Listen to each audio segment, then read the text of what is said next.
and gravy.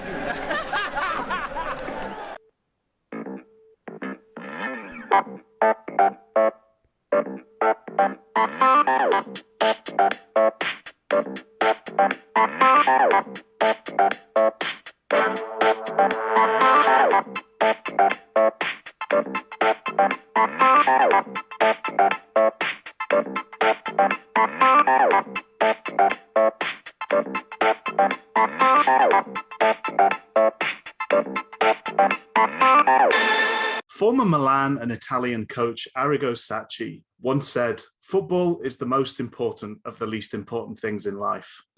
Bill Shankly may have said, "Some people think that football is a matter of life and death, and I don't like that attitude. I can assure them it's much more serious than that."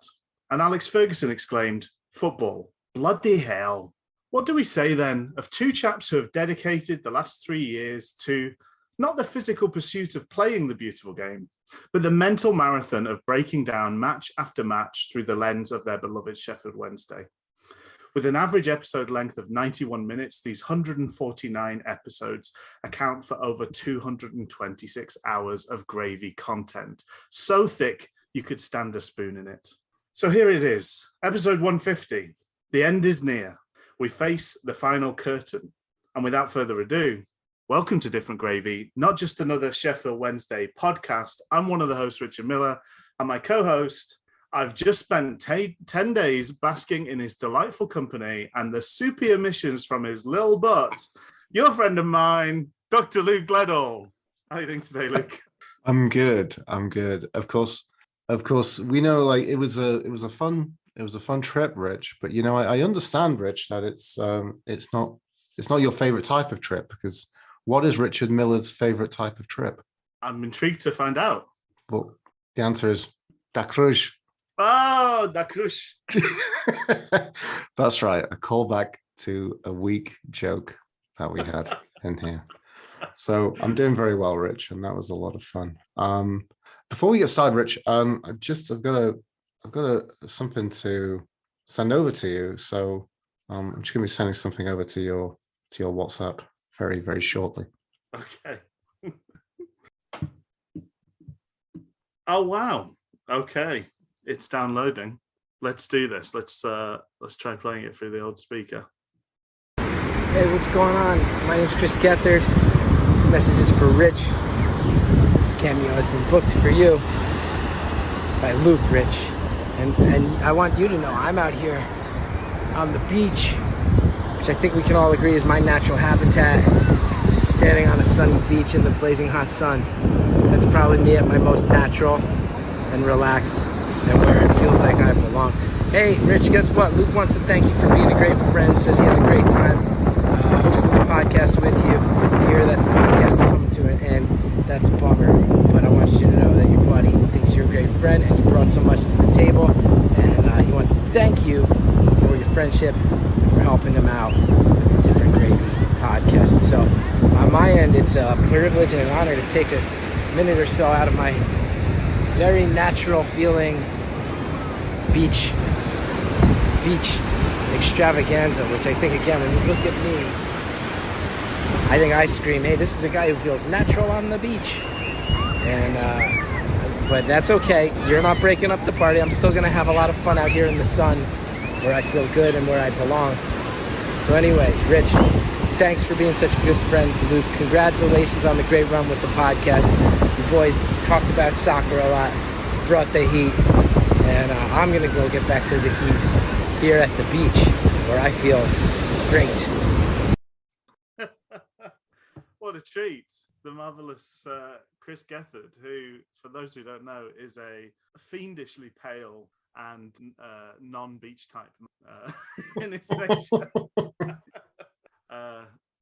A great comedian of Chris Gethard, in particular his career. So it's very funny, and it also had an emotional punch. Oh, thanks for that, Luke. What a treat.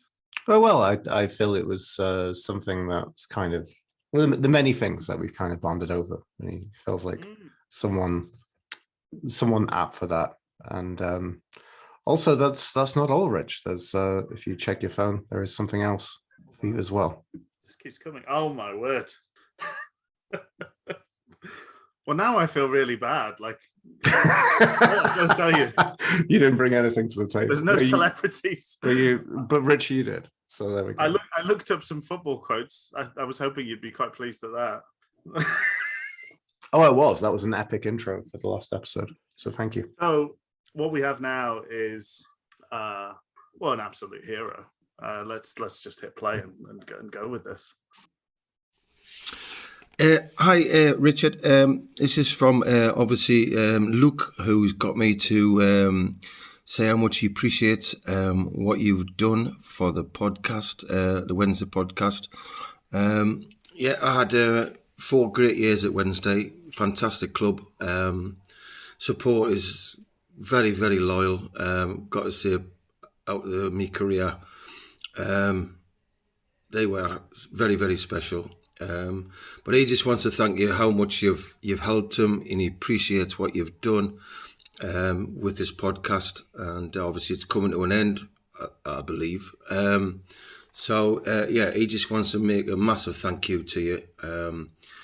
Obviously, I'm ex-Sheffield Wednesday. As I said, what a great club. When you're playing with Hurst, Sheridan, Carlton Palmer. Listen, we had so many good players. Great changing room. What a team. I thought we brought a smile to everybody's face when we went to Wednesday. I don't know if them years will ever come back. I hope so. Let's hope they can get out of League One. And then, things might happen. But I was very lucky to play with a team which were at their peak, basically, at their time. So, But this is a massive thank you for you too. He really does appreciate what you did for the podcast.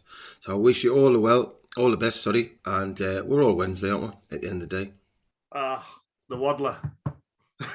Yeah, I haven't drafted in any celebrity friends to do this, Luke, but I must say I absolutely appreciate all that you've brought to the table as well through these last 3 years. Chrissy Waddle, what a guy. I like the humbleness of sort of saying like, of course I'm Chris Waddle. I played for we know Chris. We know. Like, should he introduce himself? And like, no, probably not. It's nice that he even has the thought, Mm-hmm. One of the many distractions over the past few weeks is I had the absolute pleasure of seeing young Harry Styles at his first stadium gig in Glasgow, and he, with the gathered tens of thousands, I believe there was about 50,000 people there, and he started off his gig by saying, "Hi, I'm Harry," and that's a very cute way to start things. like you might be there and not know. Oh, well, lovely. Oh, that's so good, and things to cherish, things to keep and cherish. So thank you so much for that. Thank you. Should we start a little bit by we sort of made the big announcement? We did, yes. At the end of the previous episode, and we will go. Thank you so much for your messages, and as a result of that, we'll go through as many of them as we possibly can towards the end of today's episode. But is it worth having a bit more explanation as to why this is?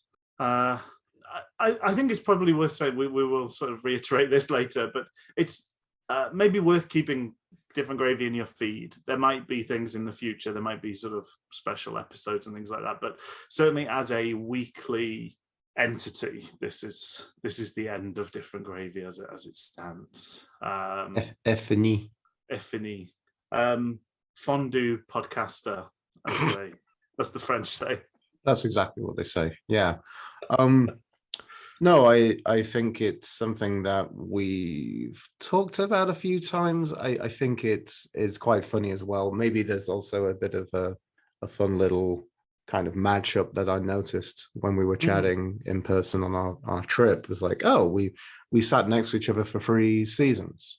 Had season 6 3 seasons, and then the podcast has done 3 seasons. Yeah. So that's a nice little kind of mini connection. But I think it was a weird thing that I don't know, I feel like we've talked about this in person, but we can talk about it here. Like, we started doing this obviously prior to the pandemic, the pandemic happened, and I think that kind of with the novelty and the to it all kind of kept everything going for us. And it kind of gave us a reason to just keep staying connected. And we did that. But I mean, probably the realization I found for myself is like a lot of things in life, I push myself pretty hard with things. Yeah. And that first season, we had a lot of fun, and we did a lot of new, interesting things. And I thought we did like some themed episodes, which I'm really proud of, like getting through and talking about our own kind of favorite goals. Yeah. And some of the watch alongs and the documentary reviews we did. And because we didn't stop when the season stopped, did we? Like so football stopped and we kept going, yeah. And in the end we did 50 episodes. So we basically did nearly one a week for nearly the whole year, basically. Yeah. And then we had a break before it came, because football had that was awful. That was just, it was so bad. Especially the whole like, oh, you can play into the summer, but those players that you have out of contracts, then you're just going to have to renegotiate new little playing deals with them. That was crap. Really. We may as well have just cancelled the season. I don't know why that happened, but anyway, it did. So we kept going, and then obviously the teams came back earlier to get going so the players didn't really have the only break they had obviously was, I guess, a lockdown break that we all had, but that wasn't much of a break, let's be honest. No. So we were back at it, and I think we also kind of pushed ourselves to get to that milestone of 50 episodes for the first season. And so we came back, we did the second year, then obviously it just felt like that was points deduction, we were up against it. That was a pretty shitty season. Yes. It was a pretty droll season. Things kind of came back and opened up. This year's been weird. It's been a pretty good season, despite the fact that it hasn't been successful. But I think that added to our own kind of personal lives and things opening back up again. I think it just feels like time for us to take some time to go and do the things that we've missed. Yeah. You know, I mean, I hear longingly and about all the fun things that Rich gets to do gig-wise. I don't get that in Canada, but in my own personal thing as well, it's like people probably picked up on the podcast. I got pretty damn into disc golf last year, so there's been a lot of occasions of me having to turn friends down to do this commitment. So yeah, I think it's just been that. I think we've I don't know. I feel we've pushed to get to this milestone. So yeah. I've been really grateful for getting to those points, but no, it feels like time. Yeah. It's not, yeah, and I mean, emotion. Yeah, it is emotional. It's not been an easy decision, but yeah, I'd absolutely just echo the same thing. I think it's interesting because I think so. We had lockdown, which did make things easier because you were just glad for the interaction. It's nice to have that, and there wasn't other things drawing on your time or our time.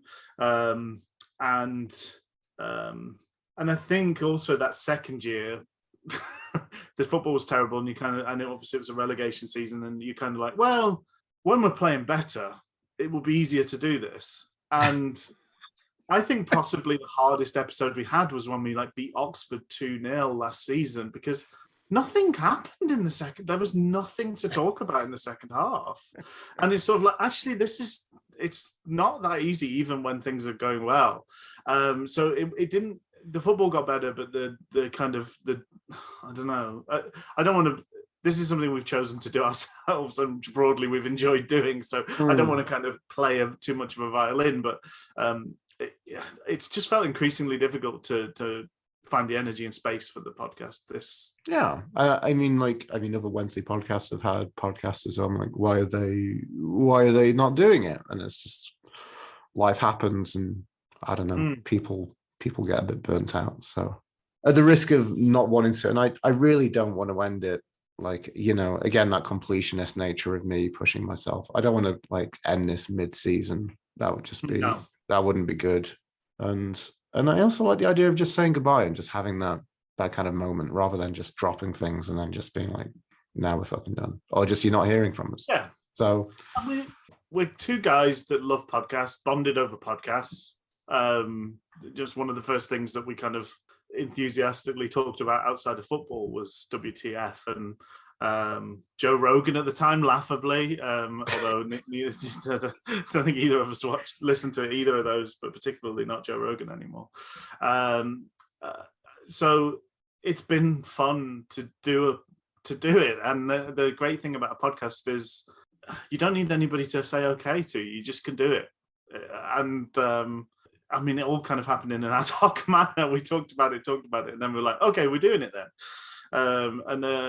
So it's been a really fun thing to do. I don't want to get to the point where it doesn't feel fun and we're kind of slogging ourselves through things. And there's been a few occasions this season where it's felt like that. And I don't want to. I think looking back on 150 episodes, we probably will hit 55,000 downloads sometime between now and the end of the month. It's quite a nice achievement, and as you say, the kind of the kismet of being 3 years of the podcast, 3 seasons of the podcast, 3 seasons of sitting together as season ticket holders. It just kind of all feels like a confluence of landmarks that just feels like a nice point to put a cap on things. So as I say, we're really thankful that anybody has listened. We're still amazed that other people have listened. We've been absolutely overwhelmed, and it was nice to be together as those messages were coming in last week. So thank you for that. Thank you for your time and listening. And as I touched on at the top of the podcast, folks who've been with us since the start have spent more than a week with us of their time. So thank you for your dedication. I don't know what's wrong with you, but thank you for that. I appreciate it. However you are wrong, I feel I share that wrongness with you. So thanks so much for that. Shall we move along to the final who's? Let's do that. I've got to get WhatsApp off my phone now and put something else on my phone. Breaking who's. Breaking who's. The final breaking who's. There's a lot to get into. We were moaning on the previous podcast that nothing had happened. What a difference a couple of weeks make in Wednesday world. Thankfully, we're not a Man United podcast because they've not signed anybody. Yeah, lots of signings to talk about, and we know the future of a couple of players that were offered contracts as well towards the end of the season. But do you want to just tackle it one by one as they fell into our laps? That sounds great. So we had Hennigan come through first, the Wimbledon centre-back, former Wimbledon centre-back. I must confess, we played them twice last season. I don't really remember him making a mark on me. But good size, good age, League One pedigree. And you'd hope, if anything, Darren Moore has an eye for a centre-back, seeing as he spent his whole life sort of man and boy as a centre-back himself. Any more to it than that? I mean, also, like, a player, I mean, it's the interesting kind of stat that comes from, like, it's that world of the struggling team in the Premier League who you've probably heard of as like, oh, the keeper makes so many saves. Yes. And it's like, yeah, it's because the team is shit and he's under so much cost. Yes. Like, so he does pretty well. He's basically winning duels. Is a custodian who's make sure it's not 6-0 every week. But maybe in a weird way, there's that kind of comparison to Ben Hennigan because he's making a lot of clearances for a relegated side who were very much, again, under the cosh for last season, but seemingly very well esteemed and very well liked by Wimbledon. So there is that element to kind of to keep in mind, is that he's someone that they really wanted to keep, but obviously with going down a level kind of as a player of a standard to say, no, I'm a pretty comfortable League One performer. So, and maybe that's what we need as well. And someone who's been said he's very much an old school defender. And maybe this is a correction to say that Wednesday historically, I think as far as we've done the podcast, and I think maybe a few years previous to this as well, we've sometimes gone for the kind of the very upmarket cosmopolitan, budget cosmopolitan defender who sometimes you wish would just do the basics very well. So maybe that sounds promising. Yeah, I think old school as in terms of centre backs is one of the few areas where that's a positive rather than a negative. Former, he did have some time at Sheffield United, but he never played a game for them in 3 years. He played one. He didn't play a league game. I think he played a cup game. Like a league cup game or something. Yeah. So very, very much pangs of Danny Bart. Yes, which not the worst. If that continues, not the worst thing. He had a very fine season with us at Hillsborough, didn't he? Danny Bart, and a Chester product, which there can't be many of those kicking around the football leagues. You often go on Football Manager and just search for. Is there a filter for Chester product? 4 players. You have to download it from a really skeezy website. Chester products. But I think one of there's a few signings that sort of fit the bill here. But I think one of the refrains last season was we look like a good Championship side, but we could do with a bit of League One. Grit in our belly kind of thing. That's really funny because I think I was trying to look at the kind of Derby situation. I was on Al's Talk doing a bit of a post because people talking about. So Derby have recently just been taken over, right? And with that, they have promised lots of players waiting in the wings to come in. Right. So now I know they have barely any players. So they need to add they need to add like a dozen players to that squad. And then obviously they're getting started around now. So that's not the best situation. But they were kind of linked with Wazza has gone indeed. So they were linked with who is it? James Chester. Speaking of Chester. Yes. And funnily enough, not a Chester product. But not a Chester product. Nominative determinism means he should have been. But he should have been, yeah. He dodged that particular bullet. Neither is Rolling Stone writer Rob Sheffield from Sheffield. No. So there we go. There you go. But also they looked at apparently Mendes Lang, who obviously turned down hilariously, and also very funny Wildsmith, who's turned down our offer, is apparently lined up to be their number 1. Wow, really funny. But they're also Conor Horahan, of course, who apparently from his release from Villa, which is quite a strange one. But somebody made the comment on the Derby forum, said, I'd be happy with those signings in the Championship, let alone League One. This is really this is very much deja vu. Those words are coming back to my ears. So very much a mentality of you can have a Championship side in League One, but it might not be successful. No, because they've got to win games in League One. That's the tricky thing, isn't it? Yeah, interesting. So anyway, just a little kind of wee comparison, especially then they're coming down. They're coming down in a mess, much similar to us coming down in a mess. Yes, cocking a snook at one of our potential rivals for next season, and not really liking what we're cocking. Right. Next to sign was David Stockdale. Speaking of number 1s. And by that, I don't mean that he's like a golden shower guy. I mean, he might be our number 1 goalkeeper going forward. So at ripe old age. Yeah.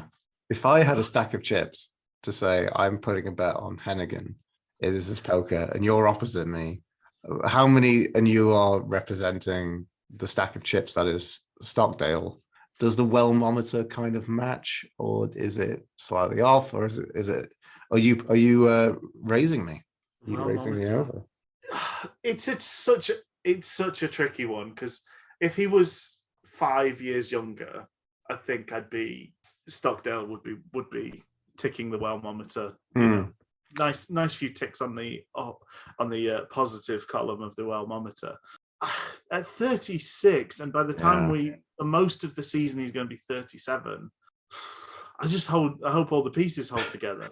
So the recent I think Twitter trend is to say he or she's a 10, but so yes. He's a League One Golden Glove record keeper. Yeah, but he's David Stockdale and he's 36.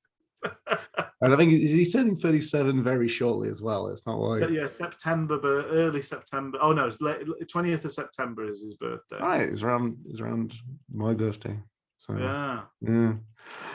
yeah. So he's he has a hilarious website, by the way. People who have not checked out his website. Oh, good. It's an absolute David Brent style joy. Partridge meets David Brent style joy, and it's very hard to tell whether he's in on the joke. Yeah, I suspect he's not.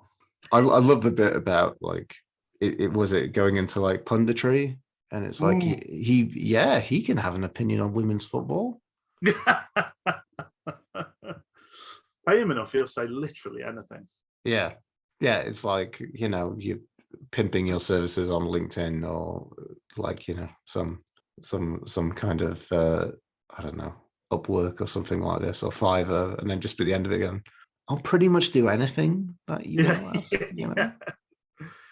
I think with Stockdale, obviously, if you try and ignore the age thing, he's had a very fine season for one of our rivals, a direct rival. Mm-hmm. So we've weakened a team that will probably be contending again next season, although it'll be interesting to see how well Wycombe do, because they were the only squad that was older than us on average. So how many of their players are kind of aging out, retiring, etc. But he's a wily old dog. He's really good at time wasting. He's really good at game management. I got the feeling he's probably... We've referenced several times Stephen Bywater, and Stephen Bywater left Wednesday and I think played for another 10 years at a good level. Done when he was at Wednesday. But Stephen Bywater worked because he manned his defence doggedly. I think he was a good communicator. So the way Stephen Bywater kept clean sheets was people didn't get a shot off on Stephen Bywater. He couldn't move. And Bywater was good at orchestrating Clem to have some sandwiches thrown or piled on him as well. Exactly. I'm just trying to... am I right there? So he left us in 2013. He played for a bit longer. I thought you were... I laughed because you said 10 years. It was just like, I don't know, 10 years. Like, it was just one of those hilarious over-egging of facts and stats and stuff. Yeah, so it was only 7 years, to be fair. Okay. But, yeah. Played until he was 38, so kind of again, we're in that Stockdale territory. So he's not going to be as good as Bailey Peacock-Farrell, I don't think. Nope. And I don't think the miraculous return of Cameron Dawson, who's the other sort of contender for that number 1 jersey. I'm sure he has had a great season in League Two. I'm sure he's come back confident. Maybe he's going to be a new man. He's not going to be as good as Bailey Peacock-Farrell was. So either way, it feels we're slightly weakened in that goalkeeping position, unfortunately. But I just hope it's just by a bit rather than a lot. I don't know. That's one where I'm a little bit... That's the main thing on the Wellmometer is it's not going to be as good as last year, but maybe we had it too good. Yeah, but I mean, I guess on the positives, that background, obviously that last season, he's ours. Just to kind of link it with Hennigan, and there's an interesting link there because Wycombe were a notoriously defensive side. Yes. So how much do you have to kind of look at that with a lens? I don't feel like, hopefully he gets a similar amount of clean sheets, but from the off, I kind of think he's not going to replicate that. Yeah. Exactly. No. Because that's like under Stuart Gray, everybody's first job was defending. And then if they could find some spare time on their schedule for a bit of midfield or attacking work, then that was nice, but it wasn't necessary. As long as you just got on with the defending, Stuart was pretty happy. And that, Wickham's team was pretty much that, wasn't it? Yeah. We'll defend until the 80th minute, and then we'll send Akinfenwa on and hope that he does something. Yeah. Okay. More positive. I think more wholly positive news. Jack Hunt re-signed. He was one of the players that was out of contract. Very pleasing news to have him back on board for the next. And that was the only offered contract that was signed, right? I think you're right. Yes. Yeah. Because we had 4, which was obviously Wildsmith. Yeah. Turned it down apparently for the bright lights of Pride Park. Well, that's the next. We could take the 2 bits together because we offered those 4 contracts. We know that Mendes-Lang, Luongo, and Wildsmith are going elsewhere. Yeah.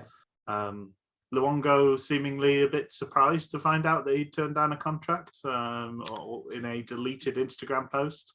Yeah, and I think Mendes-Lang did something similar as well. Did he? Luongo's been training with Reading, I believe. Yes. He's on trial with. Interesting. Hmm. Reading have run out. They've done the classic. They've got no money, haven't they? They're yeah. And I think we're also in an interesting position because I think a lot of Wednesdayites are kind of banking that Zhao's going to be sold, and that we're going to get that is it 20% knock-on fee or something along those lines.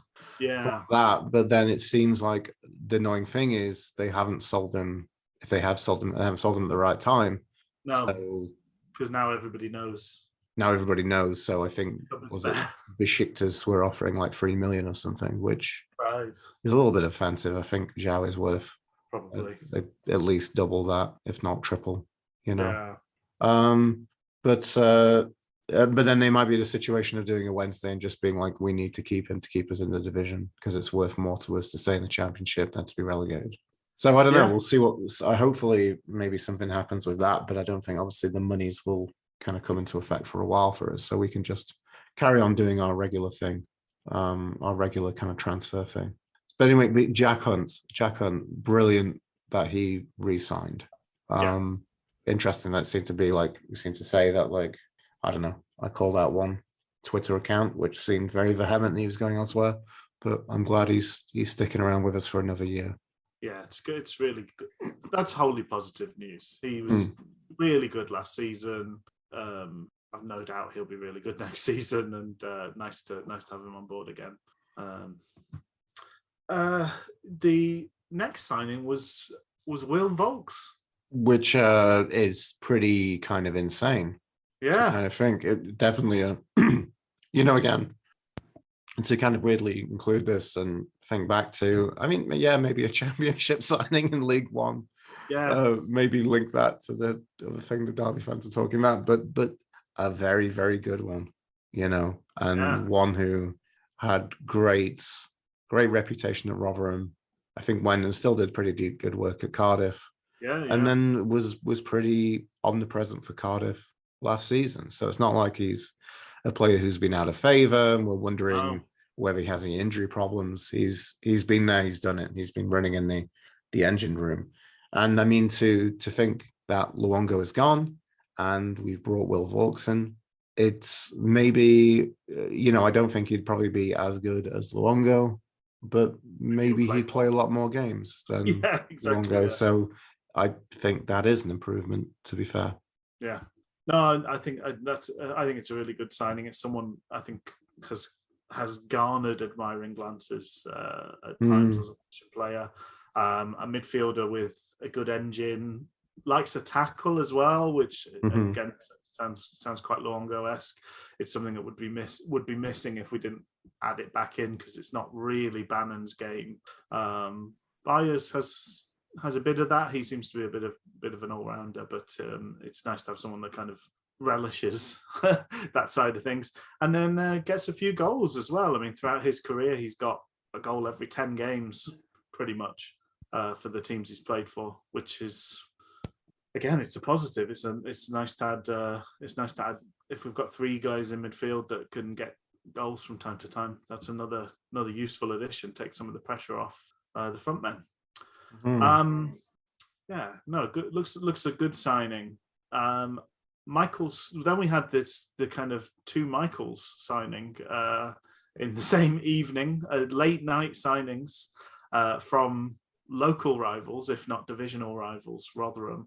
And we picked up Michael Smith and Michael Ihegwa.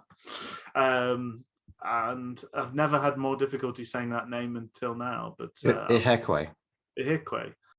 Michael too. Michael and the other Michael, I call them. Well, we won't have to be saying his name much longer. Hey. I don't. Again, here I don't. How often do you watch an opposition team and kind of go, "Oh, that centre back was really, really good"? But I know that Michael Smith has been an absolute pain in the arse every time I've seen us play against him. Yeah, and quite exciting to have him on board. Exactly what we were missing so often last season is a kind of big awkward lump up front. There's so many positives to this. The big things I'm thinking about right now are the fact that we seem to know that from the transfer linkage previous to this, Darren Moore was after a big, useful handful unit of a striker up front.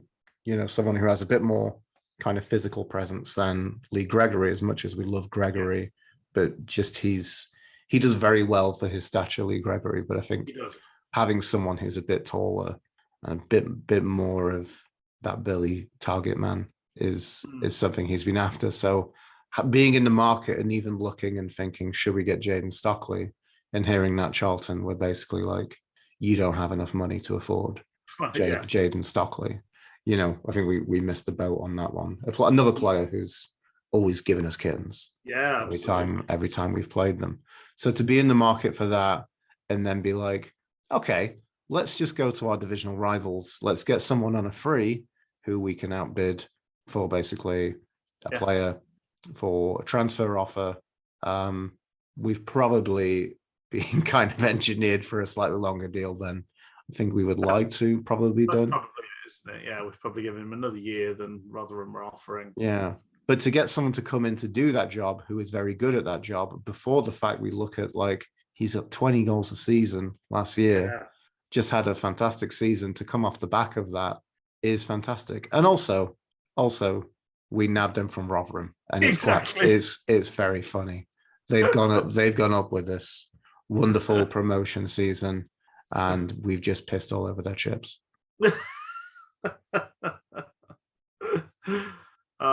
Who doesn't love a bit of chip pissing? It's better to be the chip pisser than the chip pissy, as I always say. And then another experienced League One centre back to add to the mix as well.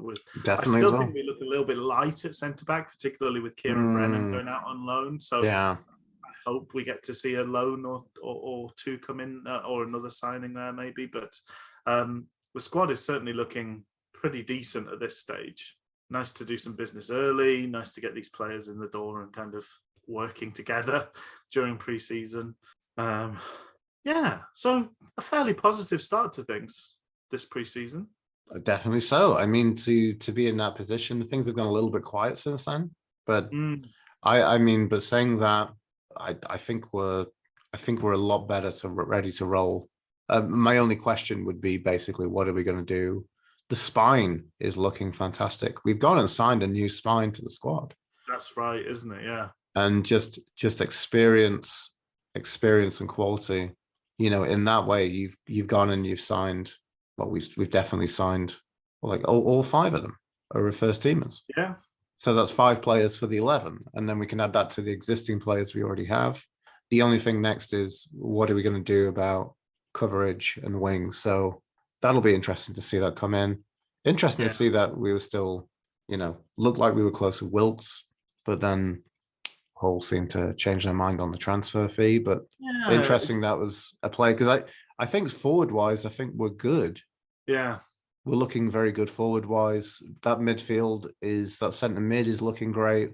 My only questions kind of come with a bit of coverage on wing-back and the wings. Yeah. And I'd really like at least one more centre-back, maybe 2. Yeah, definitely. Because the other day, I was thinking about the centre mid situation. I completely forgot about FDB. I know. So it's I mean, and if we have as a centre mid starting trio of Bannon, Byers, and Volks, that's really fucking good. It really is. Yeah. And then we've got Adeniran coming back, essentially feeling like a new signing again to kind of prove himself again in the second season.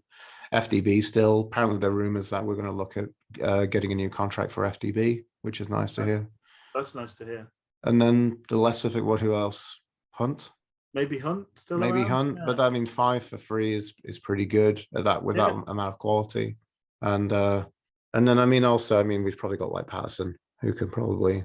Yeah, he can play. He's the extra anywhere, isn't he? He can fit in a whole bunch of places. Yeah. Yeah.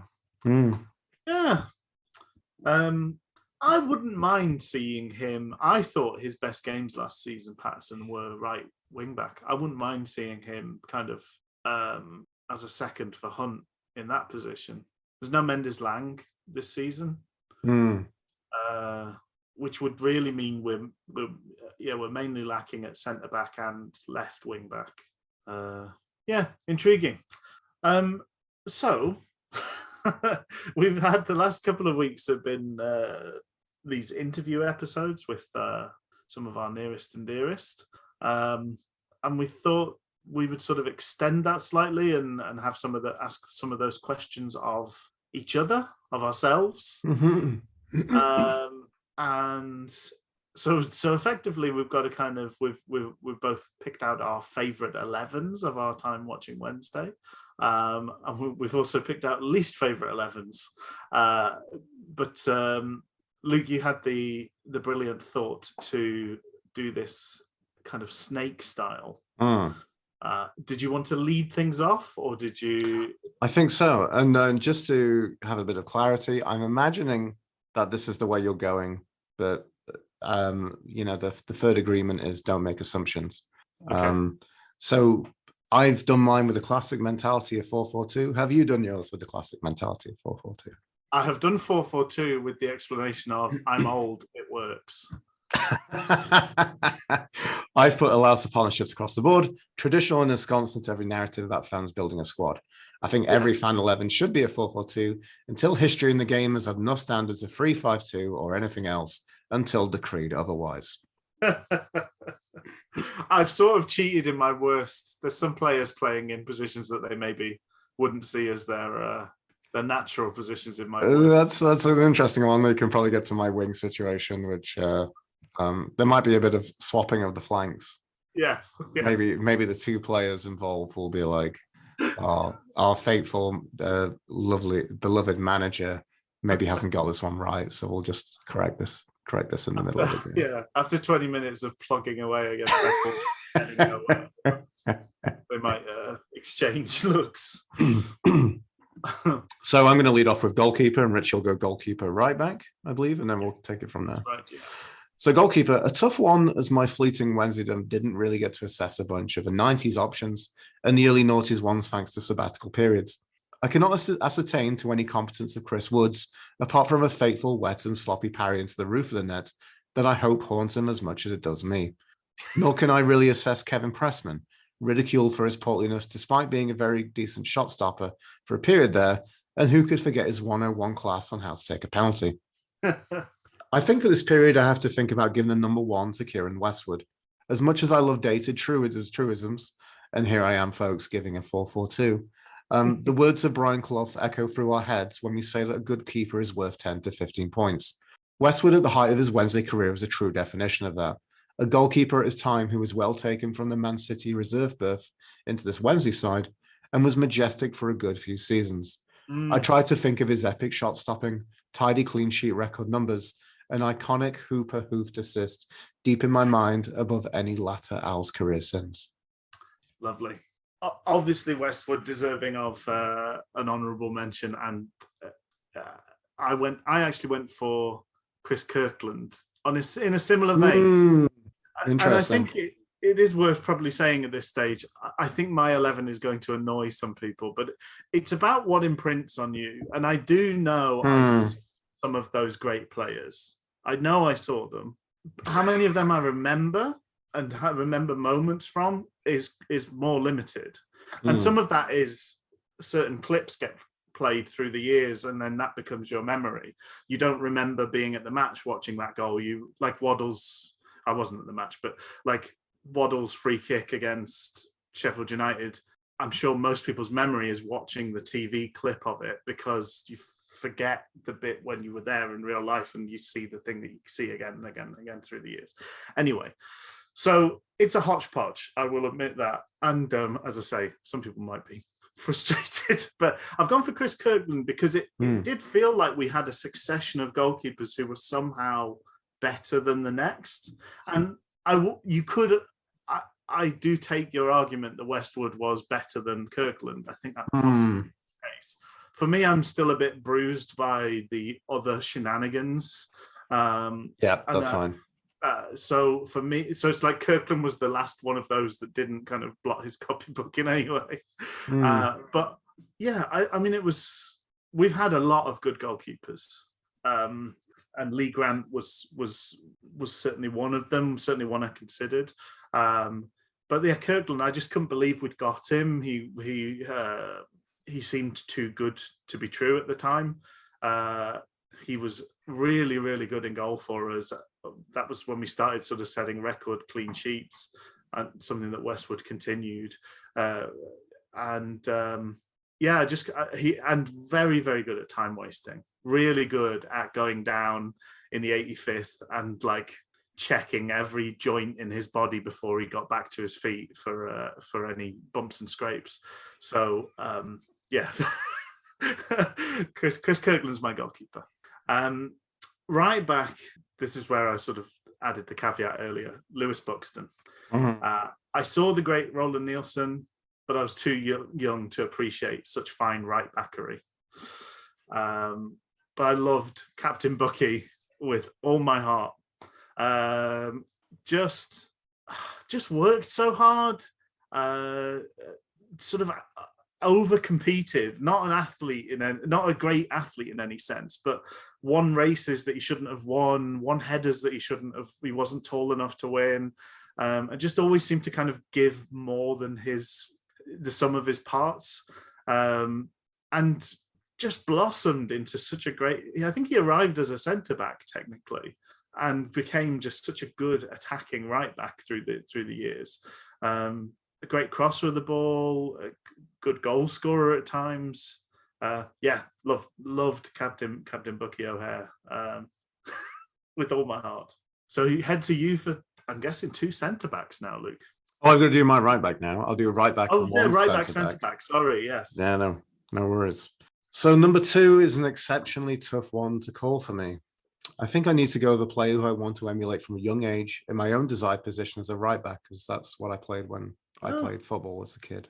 That weight of things and the fact that I'm told he scored for Wednesday when a wee Luke was taken to Hillsborough for the first time can only end up with a man who has been in one Wednesday chant a whole 10 times, and that's Roland Nielsen. Nice. It's hard to think of him as anything other than classy, and I think his prowess just seeps through any hazy memory of his playing. It has been a surreal and lengthy severance from the top-tier contendants of our youth, Rich, and the hours we see at this time, it's so hard to think of being the same football club and maybe the same position on the pitch.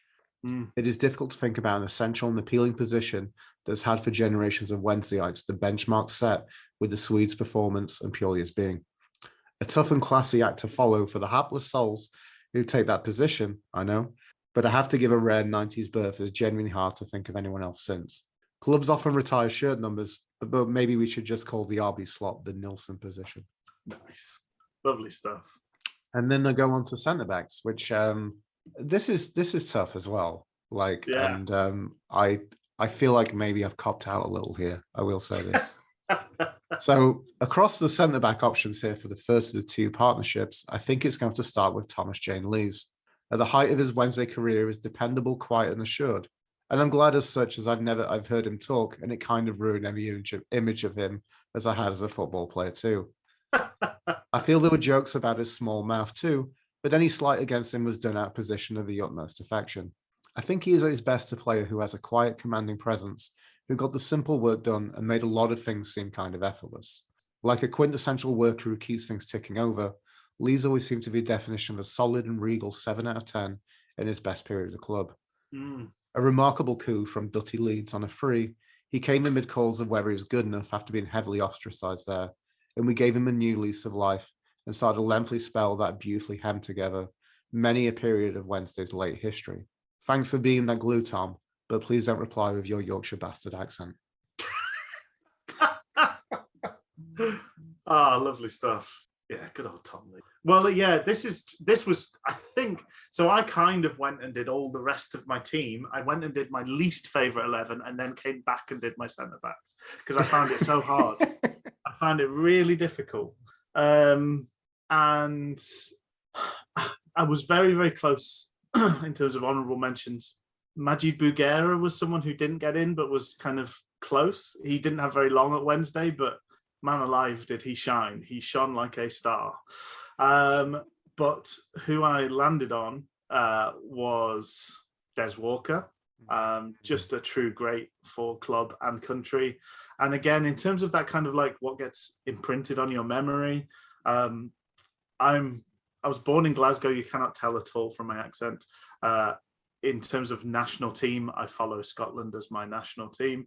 But for some reason, as a youth, well, I know the reason, but I got obsessed with the Italia 1990 video that somehow ended up in our house, and I watched it again and again. England's Italia 90 video again and again and again. Why I loved it was the Sheffield Wednesday players playing for England. You had Des Walker, you had Carlton Palmer, you had Chris Waddle. I think maybe even Andy Sinton as well. Des Walker just stood out, head and shoulders above, classy. Very much a kind of feels like he would be at home in the modern game as well. He had such a cool head to things. I think he would still be a very good centre back today. So yeah, Des Walker first off, and putting in a good shift at the club. I think he was probably there for longer than maybe he should have been, but you know, he had a long time there. My second one is a similar vein to Tom Lee's and a partner to Tom Lee's, Glenn Loovens. Pure class on and off the pitch. Seems like an absolute great chap. Handsome as the day is long. He's got a gorgeous family. Well done, Glenn Loovens. He's won in the lottery of life times and times over. But such a lifeline when he arrived. Like, that was a rough period for Wednesday. Dave Jones made some really bad choices his first season, and they continued into his second season, to the point where he lost his job before Christmas. And Glenn Loovens turned up, and it was almost like night turned into day. It was such a difference one man could make. And I think, I don't know what age he was when he arrived, but he was a senior pro by the time he arrived. And we got some real value out of that free transfer from Cardiff. He gave us a lot of good years. And still, in a way, I feel we almost miss his presence. I don't think we've ever really properly replaced him. So yeah, Glenn Loovens is my second centre-back. And I think they would have been a lovely partnership to watch together as well. Walker and Loovens, wow. Yeah, that's that'll give us all something to dream about tonight. Yeah. So me, for my second centre-back, I think Lees has to go with his peanut butter to his jam compliment. Though I never got that to any North American listeners, and I'm calling it jam and not jelly, by the way. Or whatever the listener thinks is the appropriate sauce on the bacon sandwich in the eternal red or brown question. And by the way, also to be difficult again, it's no sauce for Luke. Just like it as it is. I just like tasting the bacon and the bread. It's pretty good that way, yeah. That's good. And that man is another inspired freebie in Glenn Loovens. Hey! Remarkable and the true testament to the man that he came in and in the most perfunctory and straightforward manner took the mantle of club captain and did it simply and wholeheartedly. He was a leader when we desperately needed one, and then just became part of the furniture that we took for granted and forgot about when we thought about what new players we needed. The only sad thing from moving on from this has been that we weirdly developed a surreal expectation that someone can just rock up and establish themselves so easily in the future. We miss someone of his ilk, the defending equivalent of a Honda Civic that seems realistic for the level we were at. Aside from missing him, that CB partnership that Lees and Loovens established as a group, but also as individuals. Both players have cast a long shadow over the Wednesday defenders that have followed them, as we still want those individuals who establish players in their own right, but can instantly create the chemistry that the two both had. Lovely stuff. I'm going to move on to left back, which, this is a tough one. Mm. I mean, there's a lot of tough positions, but I think left back is such is such a bête noire of Sheffield Wednesday Football Club. And it's a tough one for me here, but I think I'm going to pick from someone from this podcast coverage. I'm going to pick Marvin Johnson. Lovely. Now, I think from doing this podcast is massively establishing on narrative, and the narrative of being a Wednesday in general is how the left back berth is always a problem. Left-footed players are premium and one ill-afforded by a club that can't afford some of the nicer things. So I've barely seen Pudil in my exile. Spur was probably the best option we could cobble together at that time. And the class of the 90s, King and Worthington were kind of lost on me, to be honest, as I never had any great comparison to register their accomplishments in the position. Johnson maybe takes the mantle of a forward-thinking wing-back squeezed into Luke's bizarre Wednesday fave 11. I think the aplomb and naturalness to his play is something else, though, and his performances from last season have lodged himself in memory at the best I've seen on that flank. Such an incredible cross of the ball and a sleek motor to boot. Lovely stuff. Okay, well, I've gone with Irish Nigel Worthington. Oh, very good. One of those players from those early days that just always stood out. Free kicks, corners, classy, hardworking, lanky. Everything you'd want. Everything you want. Yeah, really. He also had that weird thing sometimes. Sometimes people just look like he looks like he's been the age he is, whatever age he is now, he looks like he's sort of been that forever. Like in his playing career, he kind of looked like a 50-year-old man, somehow able to play top-level football. He's never looked young. He's just always had the weight of the world on his shoulders. He looks like a farmer that's not pleased with the crop that's coming in this year. So yeah, loved Nigel Worthington, and someone that stuck with me, and there's someone that had a kind of afterlife at Wednesday as a perennial managerial contender as well, which just always kind of adds to the fun. Like he's just always been there in the background every time we've made an appointment over the last 20 years. A Zelig on the bookmakers odds list. Exactly. Yeah. I've gone. So this, I know there's a bit of contention here, but this is, again, I'm talking about, it's my 11, folks. Okay, you can have your 11. For right wing, I've gone for Chris Waddle, and it's because I remember him best as an inside-out winger. I know he's a left footer. I know he's a left winger for like a primary chunk of his career. But in terms of my the Waddle game, which is something one of my best ever Wednesday memories. Watching back of the kind of the road to Wembley tape, the 93 FA Cup run. I remember him as an inside out, playing on the right, cutting in on his left. I just loved, in terms of who I wanted to be when I played football, I wanted to be Chris Waddle. I naturally sort of veer towards that kind of a wing or an attacking midfield type position, and I just loved his languid. Someone who's never been much of an athlete myself, the fact that you can beat a man by just sort of dropping your shoulder or doing a step over, and you can almost sort of, well, we've all seen the clip of him putting Ryan Giggs on his backside like 3 times in 10 seconds just by moving his body in a certain way. It's not pace. He's not having to outrun anybody. He's not having to outstrength anybody. He's just better. And that was just so amazing to watch. It's breathtaking to see that sort of abundance of technique and skill over any athleticism. I listened to an MMA podcast called Heavy Hands, and they talk about athleticism being cheating because it lets you get away with things. You can get away with bad technique if you're enough of an athlete. Mm-hmm. And it's like Chris Waddle is the antithesis of that. It's like, well, but if you're good enough, being an athlete just doesn't matter if you're good enough. So I loved him to bits, and thank you so much for the clip as well of him saying goodbye to the pod with us. Hand over to you for your right wing. Thank you. I just want to say I loved your comments about that. That's a really pertinent point about like athleticism. Really interesting. Yeah. Not that right. that's not exciting either. I mean, No, Johnson's it's funny. an honourable mention for me in that position. Right wing, and I think it's time to pay homage to one of the brightest lights during darkest times. He's the man who loves his blue Powerade. He's the best $250,000 that we spent from Bradford City. He's not the boy in the bubble, but he's the mouse in the bucket. He's Jermaine Teddy Johnson. Yeah. I wrote that intro and I genuinely got a little bit struck for words for a bit. I feel everything has been said about JJ, but maybe it's because I talk about him so much it makes me want to recount the story. Cut to January 2010. A younger, slimmer, and mildly better hairline Luke Gleadall is spending his first time in Canada in the beautiful and scenic Vancouver, British Columbia. He's walking with his then friend Dan down another calm and idyllic Vancouver street to return one of the films they rented a few evenings previously.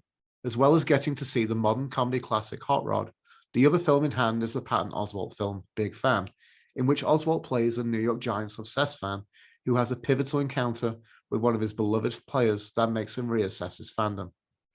Luke then has one of his many moments going off on a tangent about his beloved Sheffield Wednesday to his poor lesser Wednesdayite friend, and this time expresses hope that a recent injury knock to Jermaine Johnson isn't going to sideline him for too long. Dan counters this by slowly and jokingly pushing the DVD case into Luke's face, his point pressingly clear of the comparison show. I use this story to highlight just how much my focus was on Jermaine Johnson back in those times. In the latter-day world of Give It to Bannon, there is a joyful and hilarious comparison to the same method of the plan of doing the same with Johnson. Yes. And brilliantly, we don't know what he will do. He could beam it in from 20 yards. He could relieve a defense. And with some trickery, get the fans off their seats. He could do something in the middle, much like he did against Wolves, and take it the length of the pitch past 5 players and then blaze it into row Z. I love those times, though I recognize it as song of a poor side. And maybe for better or worse, we won't see much better than JJ again in that role. Essential for how he operated and an absolute live wire on that flank. Even if we swap flanks and JJ came out of the classic, cutting onto the right. And by the way, a huge memory and huge kudos has to go to his 2 almost worldies against Preston, where he absolutely laser beamed it onto the post on 2 successive occasions. JJ, I raise a blue Powerade to you. Oh, I'm getting emotional. Oh, I apologize, folks. I'm going to go on to my first centre back. Sorry, first centre midfield berth. Forgive me. My first centre midfield berth has to go to the player we can't believe is gracing his presence with us, and that is Barry Bannon. What more can we say? But this diminutive Highlander gentleman, believed to best a titan of French football, has been the lifeblood and pulse of Wednesday over a large portion of my latter Wednesday watching career. Just so many beautiful moments. I have strong memories of the highlight reel of him early on, not long after joining from Palace, and just looking at home in his element with some downright bombastic aplomb and skill on the wing. Spoken word poet and avant-garde rapper Saul Williams once acclaimed of Outkast's Hey Ya was like vitamin B12 to people who'd never had that in their diet. I felt the same about Bannon. He signed and I went, surely we don't need another centre midfielder.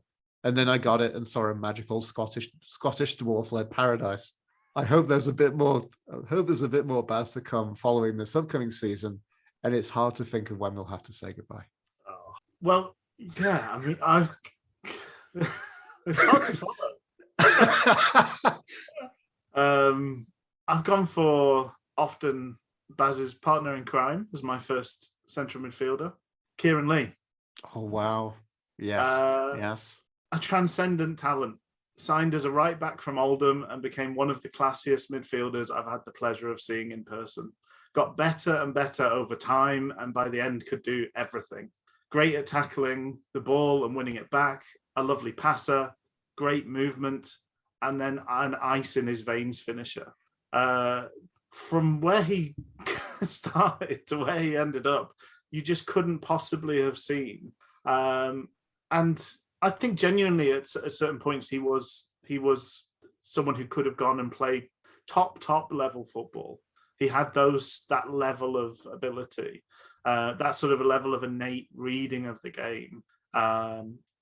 Cruel that injury kind of curtailed that, but absolutely relished watching Kieran Lee in the Sheffield Wednesday shirt through those years. And yeah, perhaps no surprise. if you've listened to this podcast at all, you may know I'm a bit of a fan. Barry Bannon is going to be my other central midfielder. Yeah. It was love at first Cruyff turn. Class on toast. The heart of a lion, brave as the day is long, 4 lungs, 2 hearts. He is a Scottish man. He's better than Zidane. I love wee Baz. I don't know. There's much more to say than that because you were so eloquent, Luke. But yeah, Barry Bannon is probably my favourite Sheffield Wednesday player ever. What did you say? 4 lungs? 4 lungs and 2 hearts. That reminds me, it's kind of a bit Friday Night Lights, isn't it? 4 lungs, 2 hearts, can't lose. There you go. I'm crying now, Luke. This is ridiculous. I know. How's the last episode? Oh, we just cried. We just cried all the way through. Bawled for 3 hours. And most people downloaded it. Some people listened, Yeah. Oh dear. Oh, sorry, I'm going on to this is my second centre mid. Yeah, it's who's partnering Baz in the midfield. So, Rich, we need a cruncher for that classic spreader and cruncher Wednesday centre mid pairing. And my thoughts about football aren't dated in the slightest, dear listener. And this is a tough one here. And for the sake of a bit of Luke Gleadall, different gravy, different flair for the sake of being different, I'm going to go with a man with a connection to the podcast. He's the love of my life, even though he shagged my wife. The man we named the mascot after, it's JOC. Oh, nice. That's right. You thought I was going to pick Semedo, but I didn't and went for the ginger-haired chap from the Emerald Isle who came in to win our hearts with his overexcited rhythmic clapping. I think there's a lot to be said for a player's character and charm, and I felt that he was a man who had it in a very understated manner. I loved him scoring a rare header against Peterborough and then turning into the Hulk possessed.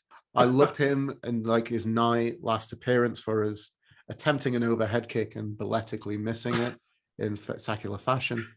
I loved him geeing up many a Wednesday fan and player with his sea-like antics. And finally, who could forget him getting away with murder for nailing a piggy on the sidelines at the Stain? Still mildly heartbroken for his bizarre exit. Lovely stuff. Good old JOC. Oh, I love JOC.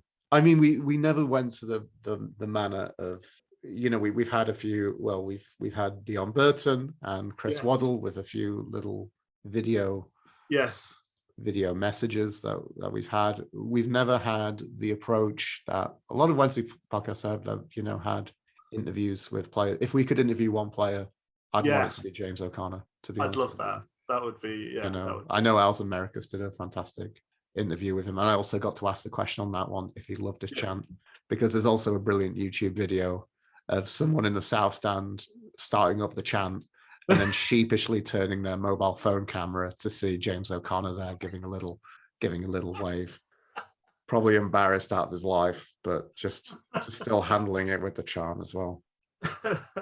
A great play we met as well. It was great when we met James O'Connor on the player day. So left wing, and again, this could be right wing to be fair, but we've got players to wedge in here. Luke is pulling the 90s card again and bringing forth Chrissy Waddell. The player affectionately known in a part of France as Magic Chris has to be up there. Just everything you want as a winger, and lovely to see in my formative years as pulling the strings on countless fullbacks like some Geordie Geppetto, and maybe also deliciously schooling a young Giggsy Wigsy. Class and culture and a winning, charming character in the 90s dream team. Seeing him orchestrate everything in the West Ham 5-0 Waddle game was something else. I can't hate that it set a standard for Essex football that is so rarely glimpsed upon, but definitely grateful we had someone like him to watch and enjoy for the times we did. Beautiful. Okay, for my left wing, I've gone for Chris Brunt. Ooh, nice. Rare in Wednesday history to have a gamble that paid off so hugely. A young guy, raw, with bags of talent, who actually got better and made good on it. Some of the best goals I've ever seen in real life from his piston of a left foot. Again, a kind of languid style to his play. There's something about wingers that have long sleeve shirts that just kind of appeals to me. Untucked long sleeve shirts. That's my wing archetype. Those are my dudes. And Chris Brunt did that beautifully, and it was part of my sort of really reigniting and falling in love with Wednesday was that team, that Sturrock team, that promotion team, and he was the the magic maker for that team. So loved Chris Brunt. Sort of had a paternal pride in what he went on to do in his latter career as well. Entirely unjustified paternal pride, but to be such a stalwart for club and country for so long was just great to see. And we actually made some money on him, brought him in on a free transfer, sold him for at the time a big profit. It's rare as a Sheffield Wednesday fan to see transfers that just work out like that. Other teams seem to do it routinely. We don't. So it seems fair to celebrate it when it happens. My first centre forward is Benito Carbone. Wow. Genuinely seemed magical at times. Sublime dribbling, great goals, and a competitive spirit that often went too far. I'd never seen anything like Benito Carbone, and I still probably haven't seen anything like him since. Just full of flair and but with hard work as well. And I just always remember I've got a program with him competing for a header with Colin Hendry, and I think there must be almost 2 feet difference between them in height, but it's Benito Carbone that's winning that header. And I think that just said so much about him. He was just wonderful. I know Di Canio was around at the same time. Di Canio probably a better goal scorer, but for me, the one that sort of stuck with me and stood out for me was Benny Carbone. Wow. A lot of revelations in the podcast. I mean, we found out that in an early episode that Rich is basically Chansiri, but we've also found out that somehow anachronistically and weirdly Time Machine, he's managed to sire both Liam Palmer and Chris Brunt.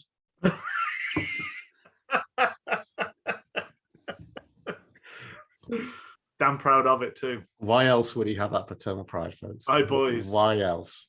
My boys. Such an interesting collection of children. So, all with Ego Odom as well. It's just, we can't. Oh, yeah, exactly. We can't figure it out. So, my first striker up, there's a lot of names of high profile strikers from over the years at Sheffield Wednesday, and also maybe the latter years as well. One I can't forget has to be Super Gary Hooper. And indeed, the man himself in his prime and his pomp for Wednesday was a joy to behold. He not only struck the ball beautifully, but had such a majestic link-up style that essentially his inclusion in his team even makes his strike partner, I'm going to name, even better. I wish we got to see more of him, and it's really sad how much of his last days were marred with injury. We missed him so much, and I felt I didn't fully appreciate him on the pitch immediately, but then it became hugely apparent as when we were missing him. At that, we never just got enough. And by the way, as a side, rest in peace to Fletch from Depeche Mode. Yes. So his strike partner, finally, I'm going to use that 90s card for one last time. And number 9 is David Hurst. What more can be said about David Eric Hurst, the lad from Cudworth, who was just a raw rock of striking talent? I've spoken just now about Hooper, but Hurst looked as though he's the complete number 9 who could whack one home with either foot and head a good few home too.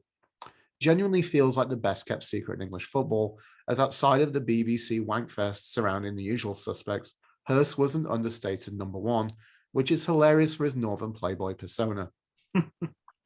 I wonder if Wayne Rooney, as a snobby Ute, looked at Hursty's playbook of being a brutal and demonic ball of footballing bombast before injuries brought him back down to planet Earth. Maybe it's just another case of history repeating, and it's a weird comparison, but it speaks to how much he was loved in this part of the world and how much he was appreciated for his talent. Oh, lovely stuff. And Luke's gone again. I was trying to let Classley go on mute to just stifle. I know, but I gave the game. Stifle me falling into pieces. Beautiful stuff. The bit that's going to surprise you, Rich, is when I start crying when the worst 11. Like, wow, he's just a mess today. To complete my 11, I've got Mikel Antonio as my, again, probably cheating slightly. He didn't always play up top, but he did sometimes.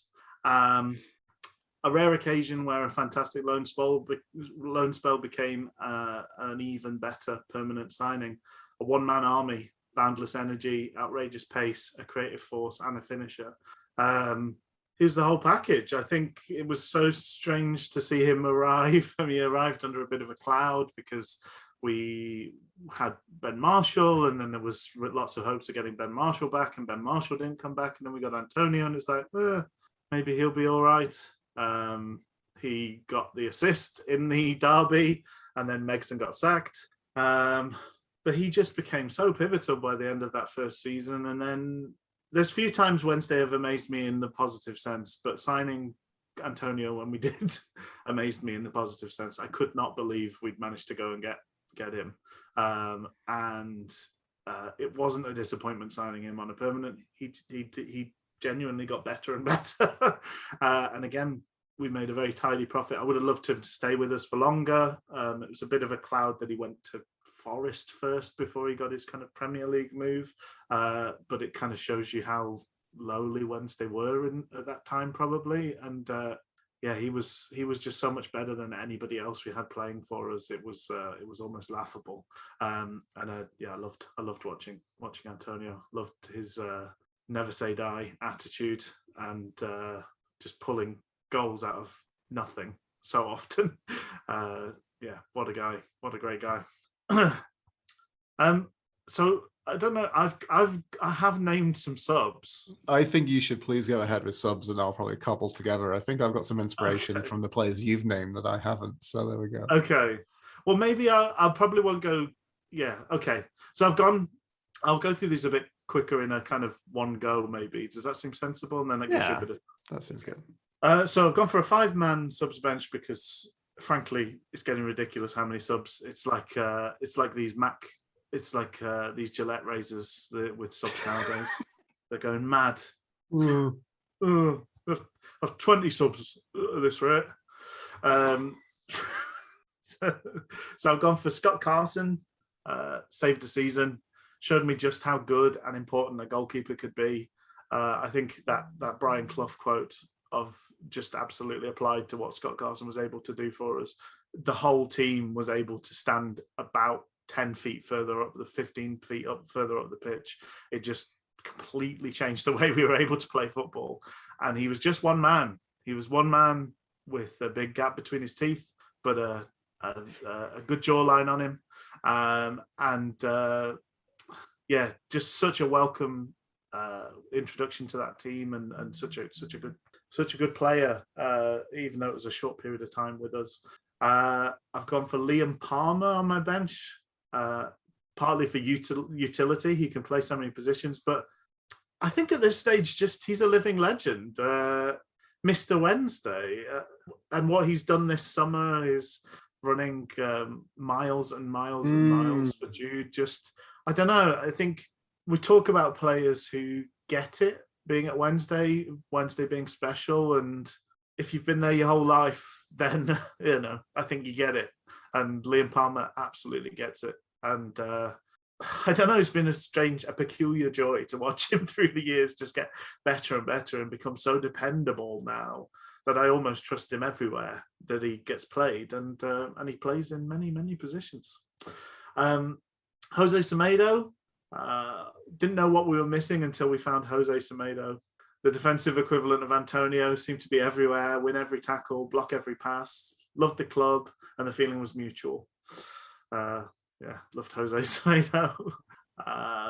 Jermaine Johnson, a bright light in a dark period, capable of moments of breathtaking wonder and just as capable of hitting a P-roller out for a throw-in. A classic, get you off your seat, super talent. I've put one player and I'm going to swap it for one of my honourable mentions because I feel like he should get mentioned at some point because we do love him dearly. Happy New Year. I know, yeah, that's an interesting thing, isn't it? I mean, you think about a favourite 11. Where does Big Dave come in? But it's so tricky because you're sort of like, the task is favourite 11, so that's frees things up a bit. You're not saying it's the absolute best 11 you've ever seen. Obviously, David Hurst and Mark Bright are way, way better than Happy New Year. But don't know. I loved him. He brought me so much joy. So I'm going to give him that honourable mention of being my last spot on my subs bench. Even just for that Preston goal alone, I've never seen anything like it. Do you want to run us through some subs? I can. I've just I've rambled down just some stuff. Especially, it's pretty much just like most players you've mentioned. I'll be honest. Okay, fair enough. Subkeeper's a difficult one. I think initially I was thinking of Grant, but maybe I think I'm also going to go Kirkland as well. I think Kirkland was a much better, kind of more comprehensive goalkeeper than Lee Grant was. It's also just incredibly. I mean, it's also nice to think about. Maybe on a specific level, thinking about some of us who've had some mental health issues, and Chris Kirkland's had that, and he's been vocal about it. So it's nice to think that you can still have a kind of career rebirth, because I think that was it for him. I think at Wednesday, I think it was very meaningful kind of return to things, especially when he was kind of having moments of doubt. So maybe that's a kind of emotional thing for me, for thinking that's a very important thing for him. And it was sad that, I guess, geography wise, he probably would have stuck around and been a damn fine backup keeper. Yes. For Westwood. And I mean, we could have used that when, I think even in the prime of Westwood, there's still maybe a couple of occasions when he did his injury thing, But I think in my world, Westwood wouldn't have done that. But again, what a damn fine goalkeeper he was. I'm also going to have to go Lewis Buxton. And I mean, also there's a bit of utility there, right back. And indeed, could play centre back as well.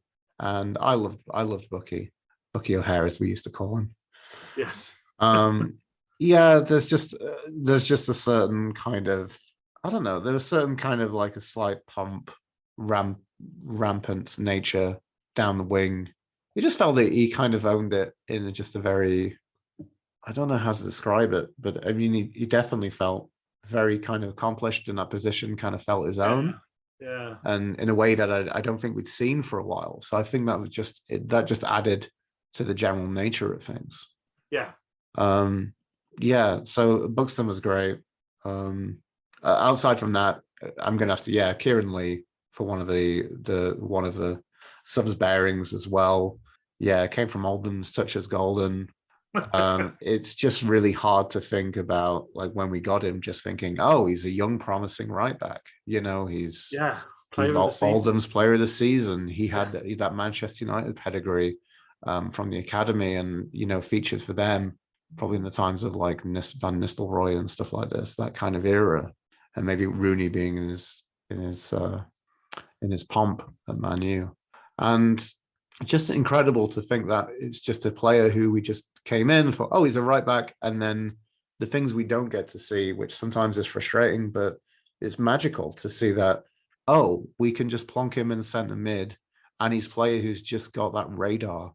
Yeah. He's just like, it's like someone like Iniesta at Barcelona. Yeah. It's just a remarkable knowledge and context of what's going on the field, and he can just be in that position. And getting into that position, I think, as you said previously, why always Lee? A player who would get into those positions and fluff his lines. But before he developed that finishing touch, and be remembered very much for a lot of those goals. His goal against Arsenal was fantastic. Yes. Just for the sake of circumstance, and maybe it's less about that rivalry, but more about some of the things that kind of add up to it. His goal against the Millers to win as well is pretty huge. Mainly, I think, just for the context of it being so late in the game, and also just rubbing Steve Evans' face in it as well. Yes. Just adds to that narrative and the joy that kind of comes in. Yeah. And just getting it from the depth, and a player who can do that. I'm also going Jose Semedo for another centre mid as well. Harsher to kind of miss out, but I think my individual love of James O'Connor's just a bit stronger. I was thinking, actually, like, I don't think I ever did this. I think I just stuck with the random regular kind of phone case. But I remember for a while thinking I should really get the Chris O'Grady Semedo prayer. Yes, the back of a phone case. It would just be incredible, just beautiful, just such a wonderful moment that kind of eclipses the man. And yeah, just we're Wednesday fans. We love, like I've mentioned, we love the spreader and the cruncher. Yeah. And he's just what we wanted. It's just we wanted like a bulldozer in centre mid, and came in, and the fans loved him, and I love him. Everyone loves him. Yeah. And yeah, just wonderful, and just such a great mentality. I enjoy his book Win the Day. That's quite fun. Oh, yeah. I also enjoy the story about that Nicky Weaver told about taking him in when they were at Charlton and taking him down Poundland. And it's not the case now, but obviously we all remember a time when Poundland, everything was a pound. Yeah. And he just joyfully ran around going, how much is this? How much is this, Nicky? And like, it's a pound, Jose. How much is this? It's also a pound.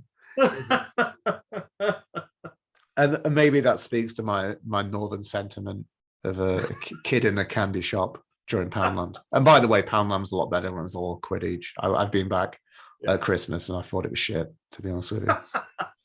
So fuck you, Poundland. You're no home bargains. You're no B&M bargains. Your time has been and gone. It's no longer the place for such value. But unfortunately, inflation has killed such things. But it will not kill my love of Jose Semedo as a free from Charlton. What a great signing from Mexon as well. Let's put it yeah. And yeah, I think finally I'm also going to put Adi New as well. It's just a bit of a kind of, I've kind of tied this together from kind of those moments. But yeah, it has to be Big Dave on the bench for me. Like I just love that goal against Preston so much. It's just incredible. I can't tire of seeing it.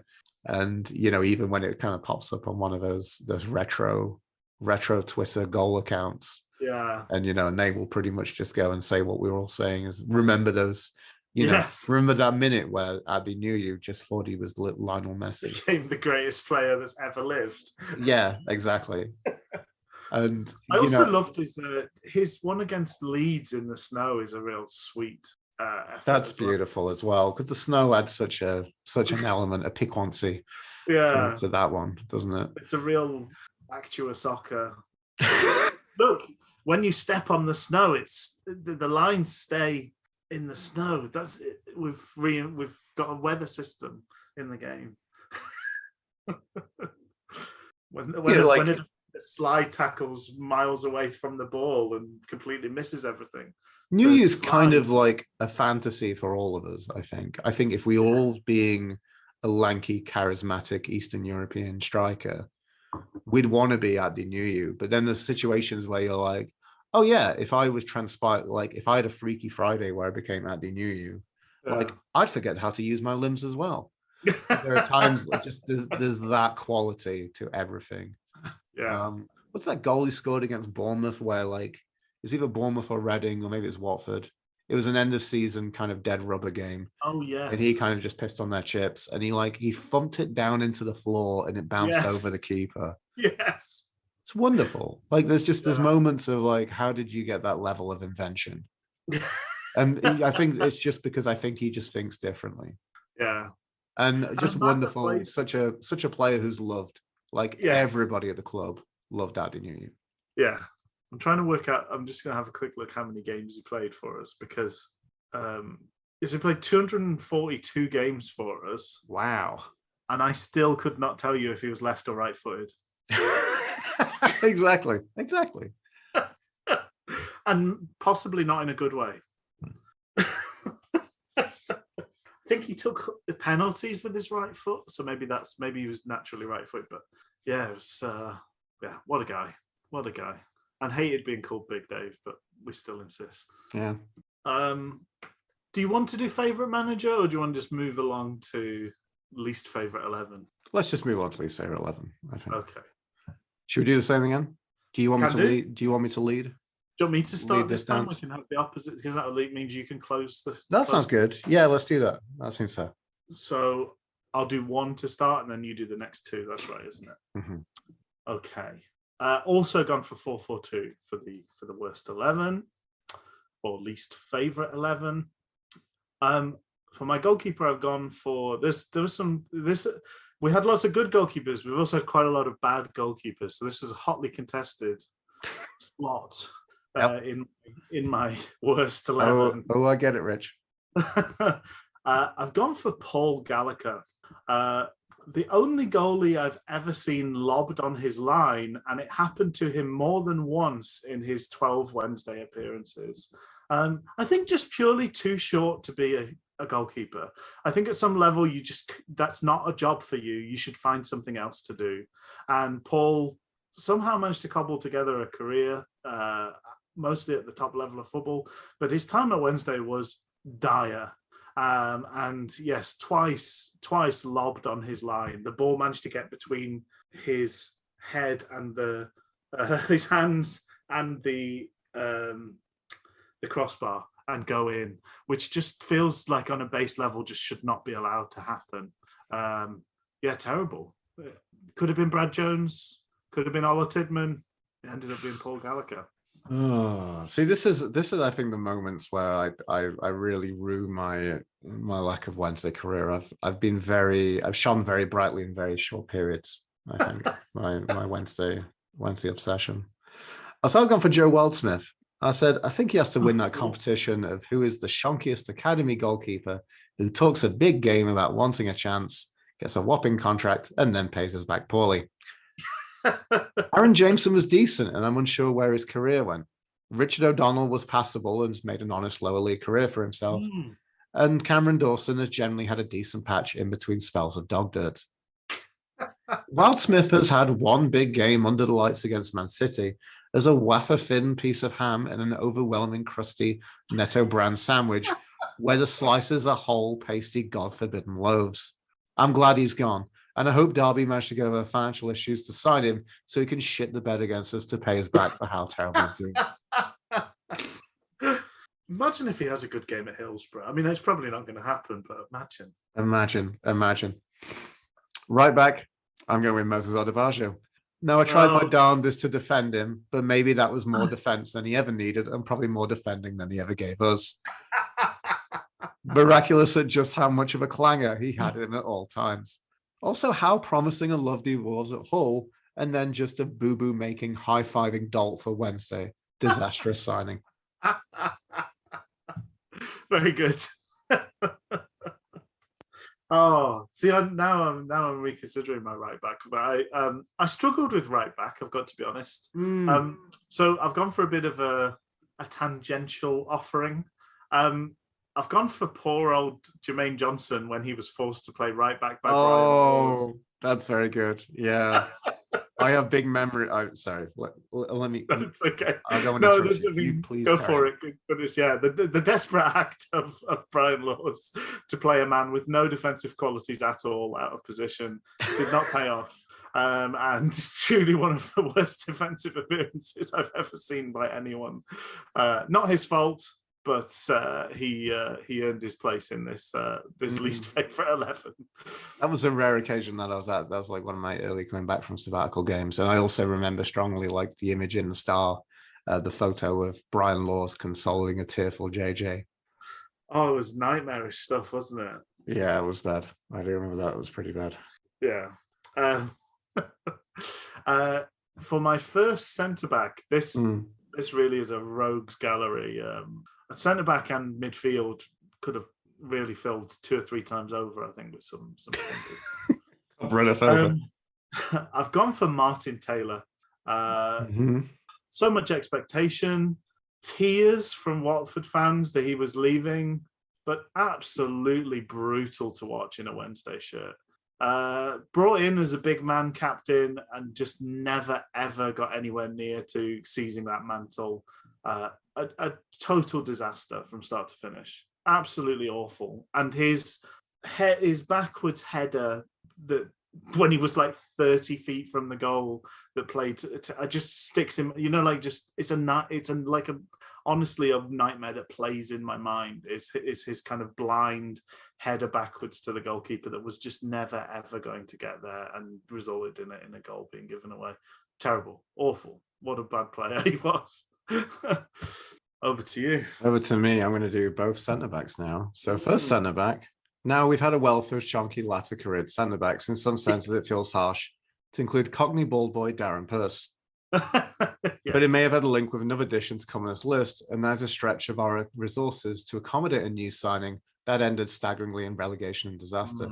The Richard Wood saga is one that kind of leaves a bad taste in my mouth, but the fact that we managed to alienate him further after we've got shut for a decent offer from Watford for this, not the character we needed and not the performances we were after.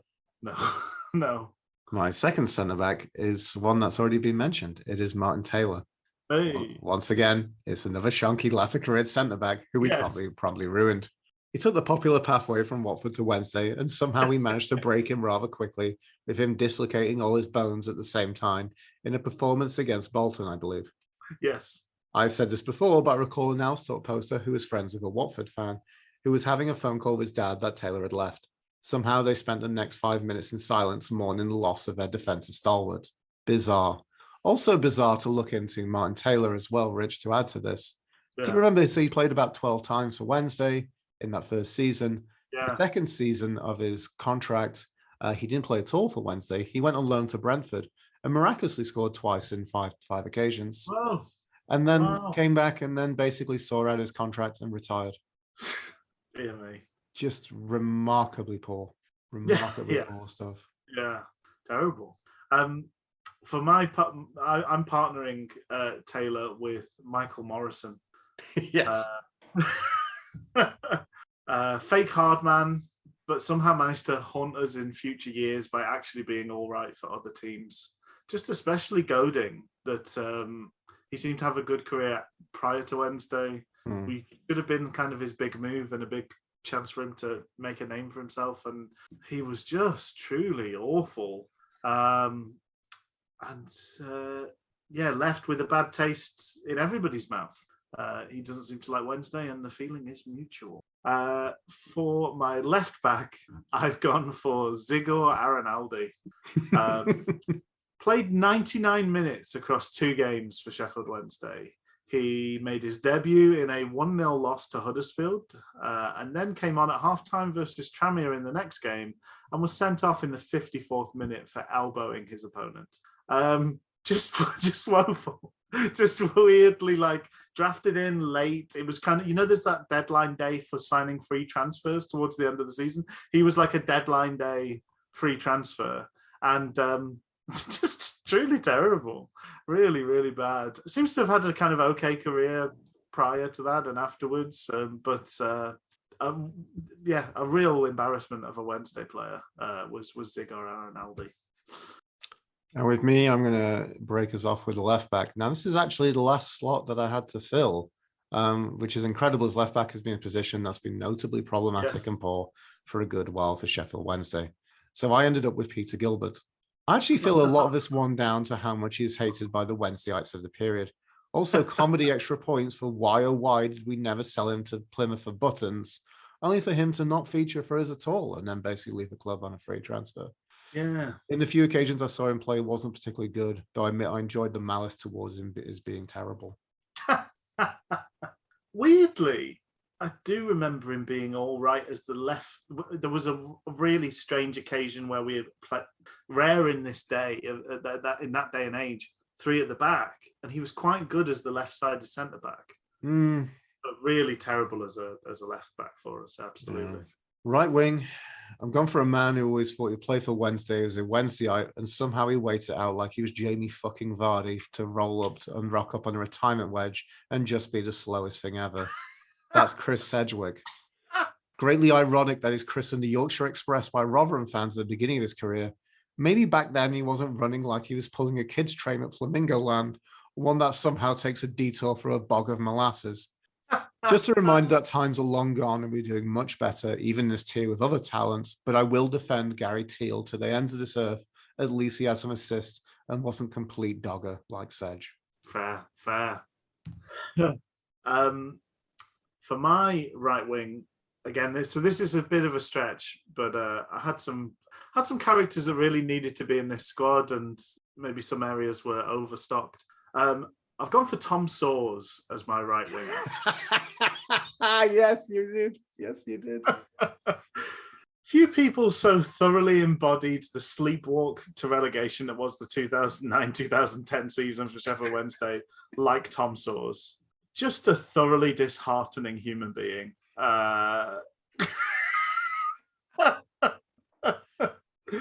Didn't seem to be good at anything. I'm surprised to see he actually scored 2 goals that season. I don't remember any positives from his time. I just remember half-hearted huffing and puffing and general giving the ball away and looking useless.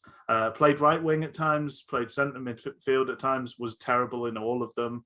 Part of a weird generation of kind of spoiled players that went on to nothing from Crystal Palace. Despise him. Absolutely despise him.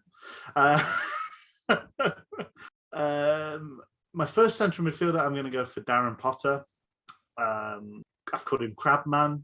Just moved sideways. Never passed up the opportunity for a sideways pass to a fullback. Famously, he had a good 1 month loan from Wolves. We were pleased to sign him. Did we drop £1 million for Darren Potter at the time? Is that right? We paid some wedge, I think. I feel like it was like $500,000 or something. It was a chunk of change. It really was. It was a lot of money that we probably didn't have for Darren Potter. To just an incredible shrinking man in a Wednesday shirt. He went from kind of I could have been guy full of possibilities to just get worse and worse. Yeah, so he scored. So he's played 17 times on loan and got 2 goals, and then signed. I'm just trying to see. Classic undisclosed fee, so we don't get to know. But horrible, terrible in the Championship, and led to us getting relegated, and even worse in League One. We talked about players not being suited to League One. He was a terrible League One player. Yeah. Really sticks in the craw. It does old Darren Potter. My first centre midfield is Darren Potter as well. So, and I was also just about to call him the Crab Man as well, which isn't in my notes. I just randomly thought about it. I remember my old work colleague Paul would call him Crab Man after was it the catch in My Name is Earl? Yeah, exactly. Yeah. There we go. Loan spell aside, the man was a monumental leech on Sheffield Wednesday Football Club. Miraculous that was such a staggering change of performance from him from that loan spell until his permanent residency at Sheffield Wednesday. The man we clamoured to sign, and then not long after we clamoured for time to pass quick enough so we could get him off the wage bill. Negative, harried and backwards thinking, sideways passes, slowly regressing opportunity for Wednesday in any game of football. It was like he just had a lobotomy of the part of his brain that had any self-confidence or mentality of how to play a forward pass. Rubbish. And he managed to score against the Pigs. Yes. I mean, let's be honest, Adam Boulder scored twice against Sheffield United. I liked Adam Boulder, but he wasn't a particularly great player. No. Fuck, he was bad. we paid him to leave, didn't we? We terminated his contract by mutual consent because he would have had another year. And I think it was like Megson coming in and being like, no, we're not having any more of this. So we paid him to leave, and then he went to MK Dons, and I think he had a semi-decent career at MK Dons, right? They loved him. Yeah, I don't get it. I really don't get it. No, I don't get it either. My other centre midfielder is Tommy Miller. I mean, he had some moments for his overall, but those were rare and far between. Definitely a player we signed who was in the latter end of his career and seemingly getting a breach on our contract terms for what exactly? Especially when we spent a far chunk of that first season on the treatment table. He gets extra points for the wankiest goal celebration ever, which thankfully we didn't get to see a great deal at Sheffield Wednesday. That was him picking up the corner flag and doing it like it was a snooker cue. Lovely. Awful. Didn't he also, he had a perfect record for scoring penalties until he got to Wednesday. Yeah, that sounds about right as well. And the fact that the OS official website of Wednesday stated that it's Miller time when he signed. Such a declaration brings as much disappointment as being told you can have a beer at a friend's and then only having anything from the Miller stable in the fridge. Very good. I've got, for my central midfield, Giles Coke. Nice. Completes a gutless, cowardly trio, specialised in hiding behind opposition players when we had the ball. I've never seen anybody better at just disappearing in plain sight. He should have been a spy. I know he had that weird. So he started off well. He had like an amazing first 4 games, and then dropped like a stone. He also then weirdly played that part in that oddly functional midfield that Dave Jones cobbled together, which was like him and Prutton kind of brought in from the cold. But in between times, just a really, really bad player. It's one of those things. I've defended Barry Bannon from criticism many times because having watched Potter and Giles Coke and seen how anonymous you can be and how much you can harm the team in that position by not stepping up, not making yourself available, actively trying to sort of not be available for the ball. That's worse than being bad. I think I'd rather a player that wants to get on the ball and fails than a player that hides.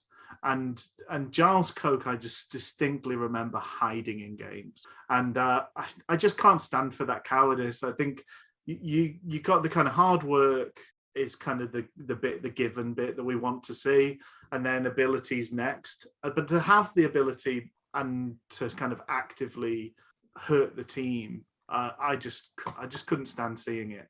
And speaking about having ability and actively hurting the team, left wing, I've gone for Jay Bothroyd. A big swanging reputation, but completely awful for Wednesday.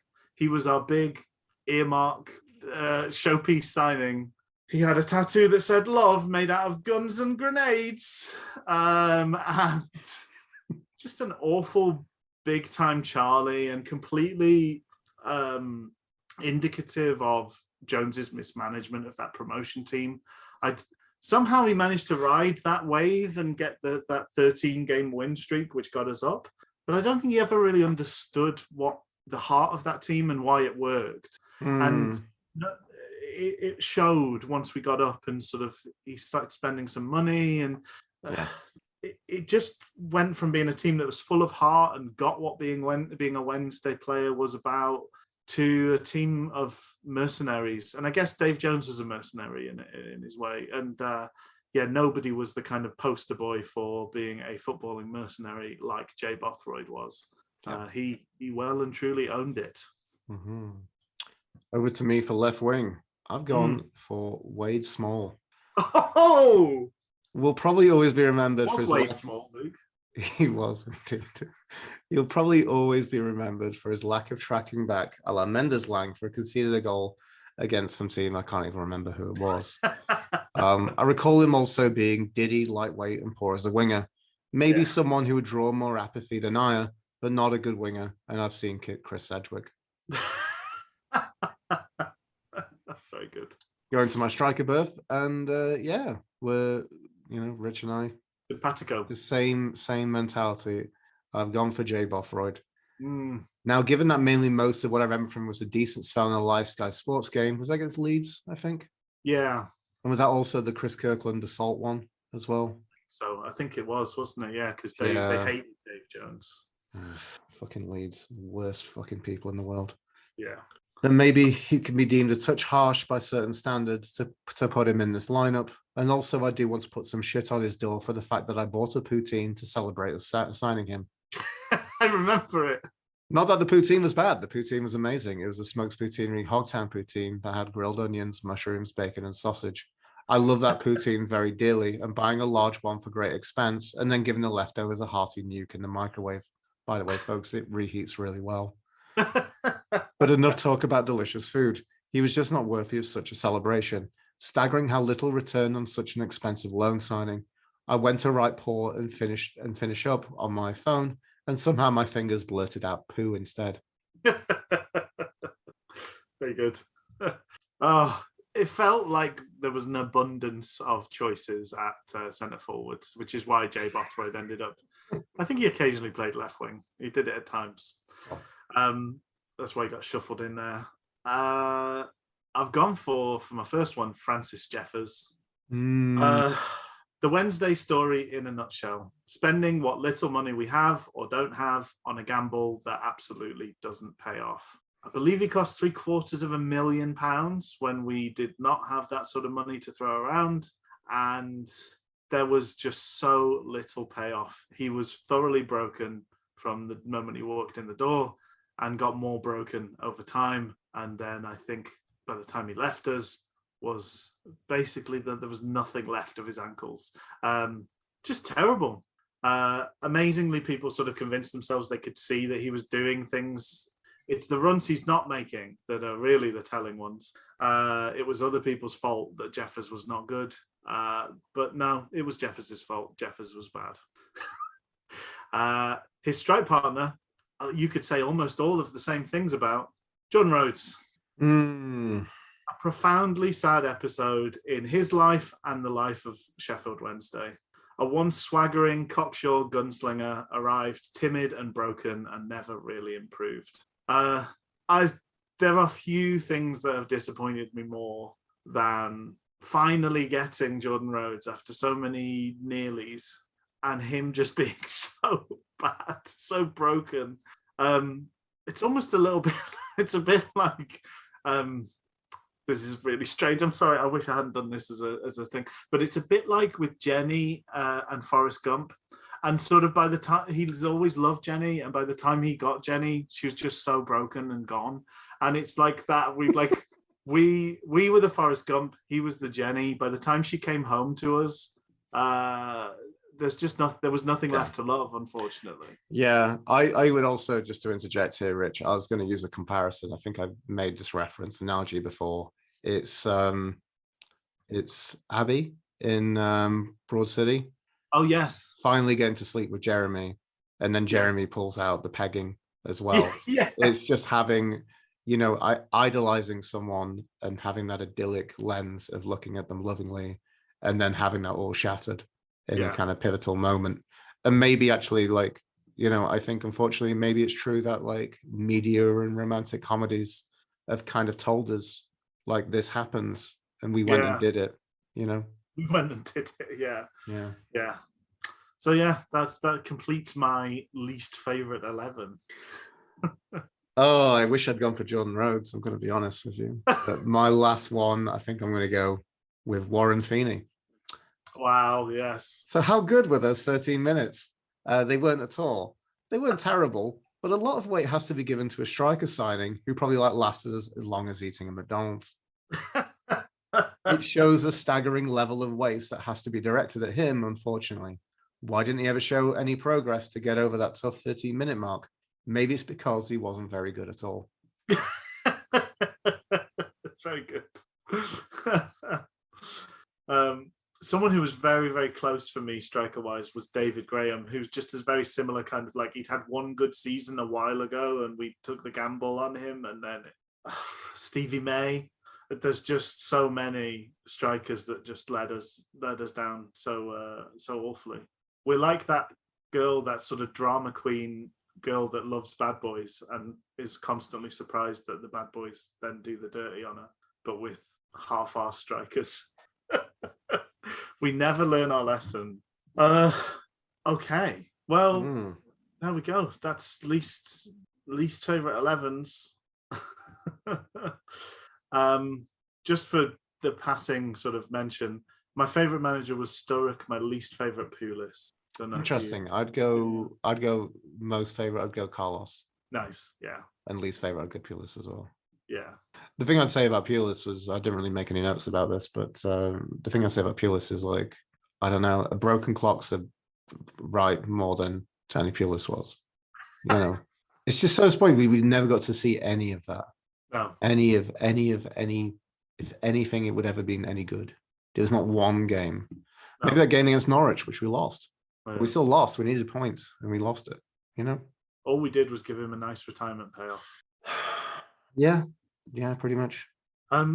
So we haven't talked about how to structure this, Luke. So this could be a bit haphazard, folks. Apologies. Mm-hmm. I've got in my notes now that we're going to go through some of the listener messages and emails. I don't know how you want to go about that. I don't know. I mean, no one really gave us any. No one gave us any questions, I guess, in a weird way. But I mean, I want to say thank you ever so much to everyone who sent us messages. It was really, really incredible to have some incredibly nice and kind words said about us. So we're super, super grateful. But maybe that leads in. I don't know. Do you want to lead us off, Rich? Okay, yeah. Well, yeah. Maybe we should just name check people that were kind enough to send things through. I think that'd be nice. Yeah. So, yeah. Thank you to David Wilcock for sending through a lovely email imploring us to keep going. Which apologies, we just can't. Yeah. Thank you for your kind words and and your support as we've gone along in this venture. Mike D of the Beastie Boys, who I'm still very pleased takes the time to listen to us and also send through emails. He made a very funny mention of having a Cockney Toaster Repairman and Friends BBC Three sketch show, which who knows, maybe down the line, you never know what the powers would be are listening out for. But yeah, thank you so much for your email. Benjamin Rooker, another really it's all just very sweet. Thank you so much. There's the promise of a drink from Benjamin at some point, so we might have to take him up on that offer, which is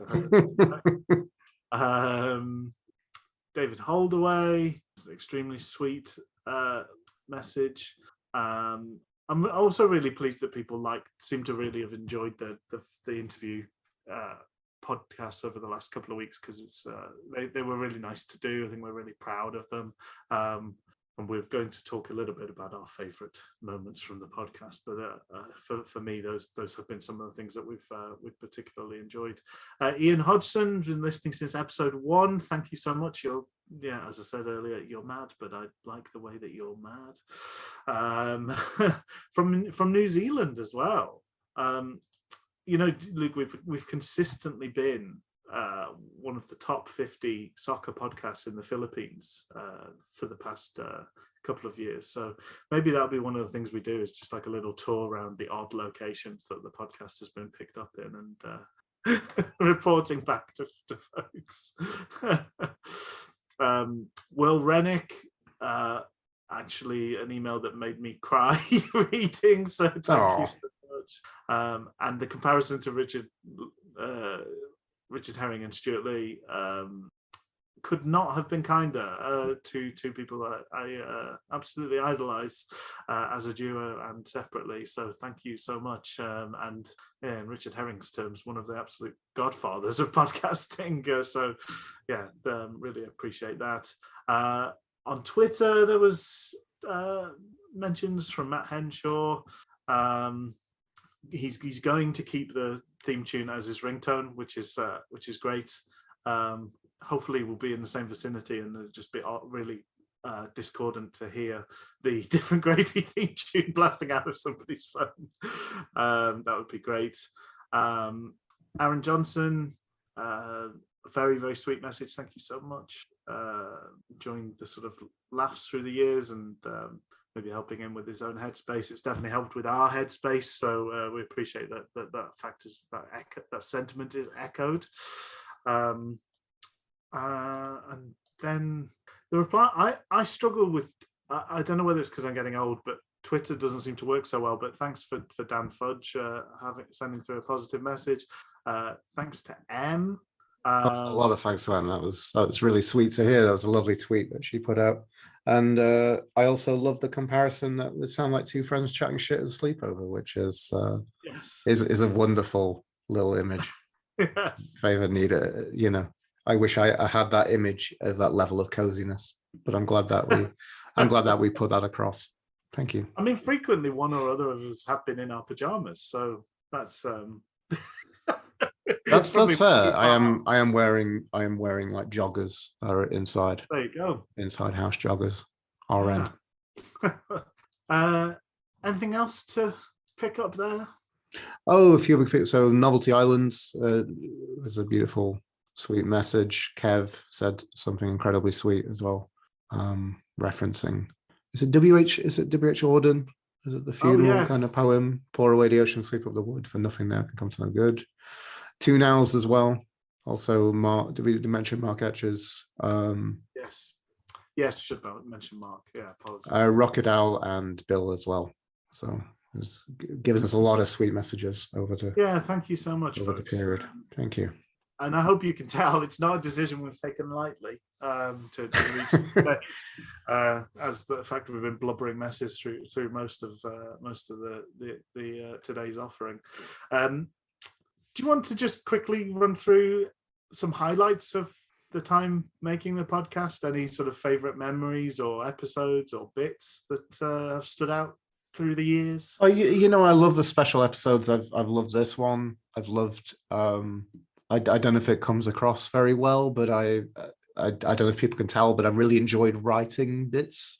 Yes. When I get to do that, I like the ability for me to get a bit creative with that, something big. So I hope it comes across as, I don't know, a tenth of the way it wants to come across. So I really enjoyed the episodes we did on kind of the top 10 goals. I've enjoyed the interviews. I've enjoyed a lot of the special episodes we've done. I enjoyed, even though I trod it out again and, you know, surprised you with some cameos. I enjoyed the first time I did that, and it's Rebecca Lucy Taylor. Yes. Who, I really tried desperately hard to get an interview with her. Yes. That would be one person outside of the football sphere who really, really wanted an interview with. I just think she's incredible, even though I'm a bit less taken with the second album of her Self-Esteem project. You just became stratospheric too quickly to talk. I guess so. We didn't get a chance to jump on her coattails, I guess, or something along those lines. But someone who I admire, just think is a remarkably creative, interesting, funny, charismatic person who supports Wednesday as well. And I would have loved to have had them on the podcast, but that wasn't meant to be. But it was nice to give you that shout out and surprise you for the first time, Rich. Yeah. On that one was good. I liked it when we got the Wednesday mascot as a printout in the pandemic time. Yes. And we could see that was funny. We could see on the footage. Interviewing. It made those games a lot easier to watch because we're just watching out for James Alconnor rather than having to watch the very poor product on display on the pitch. Yeah, the mild drift towards possible relegation, which we seem to have. I think one of your babies was probably my favorite overall episode. I loved the musical episode. I think it was really nice to just see the breadth and scale of different songs that have been put together about Wednesday, for Wednesday through the years, and it was fun to do. It's a fun break from what we normally do, and it was nice to see you kind of manning the soundboard, playing things through. So that was a real treat. I loved that.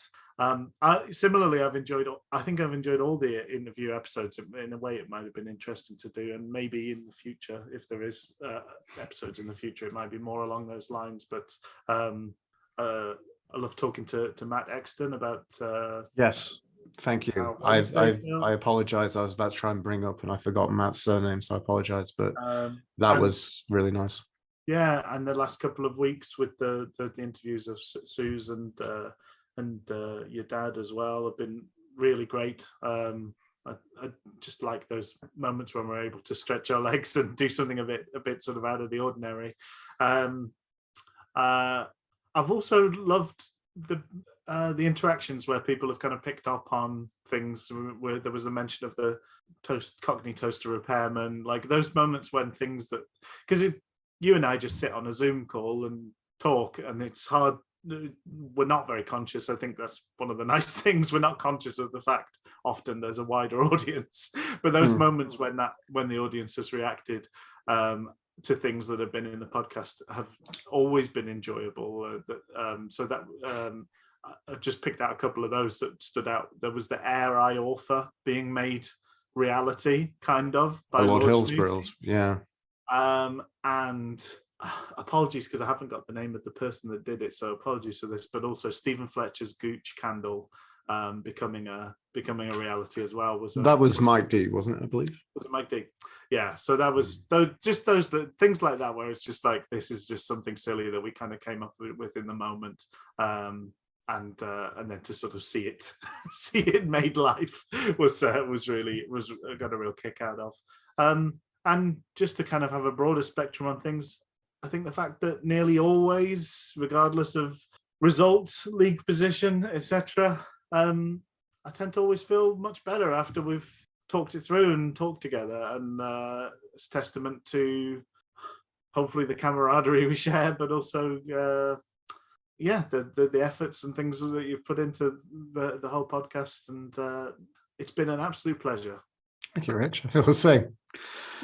I always wanted to, I don't know, I tried, I think, you know, I tried to really give so much, and I thought it would just be fun to just have something slightly different to what everyone else is doing, which is fantastic as well. In the world of Wednesday podcasts. We're well served as a fan base, aren't we, podcast wise? Very much so, very much so. And as I'm very proud of that. We got to add a little bit to that picture, to that kind of mosaic. But I think also the maybe just covering the matches and getting into it, and these special episodes we've done, for me, it just, I always kind of think it's like a love letter to Sheffield Wednesday. Yes. I mean, we're all Wednesday, aren't we? We are all Wednesday. I think we should probably wrap things up before we just melt into bubbles of tears. But yeah, just to reiterate, thank you so much, folks, for listening. You're in charge of your own lives, so you can do what you like, but we'd encourage you to maybe stay subscribed, because there might be things further down the line. Yeah, it's been mostly an absolute pleasure in this podcast, and that's why it's difficult to say goodbye. But yeah, thank you, folks, for listening. Thank you, Luke, and be kind to each other, be kind to yourselves. And I'm going to say cheerio. Thank you, everybody, for listening. Thank you ever so much. And yeah, I'm going to say goodbye too. See you, everyone. Bye.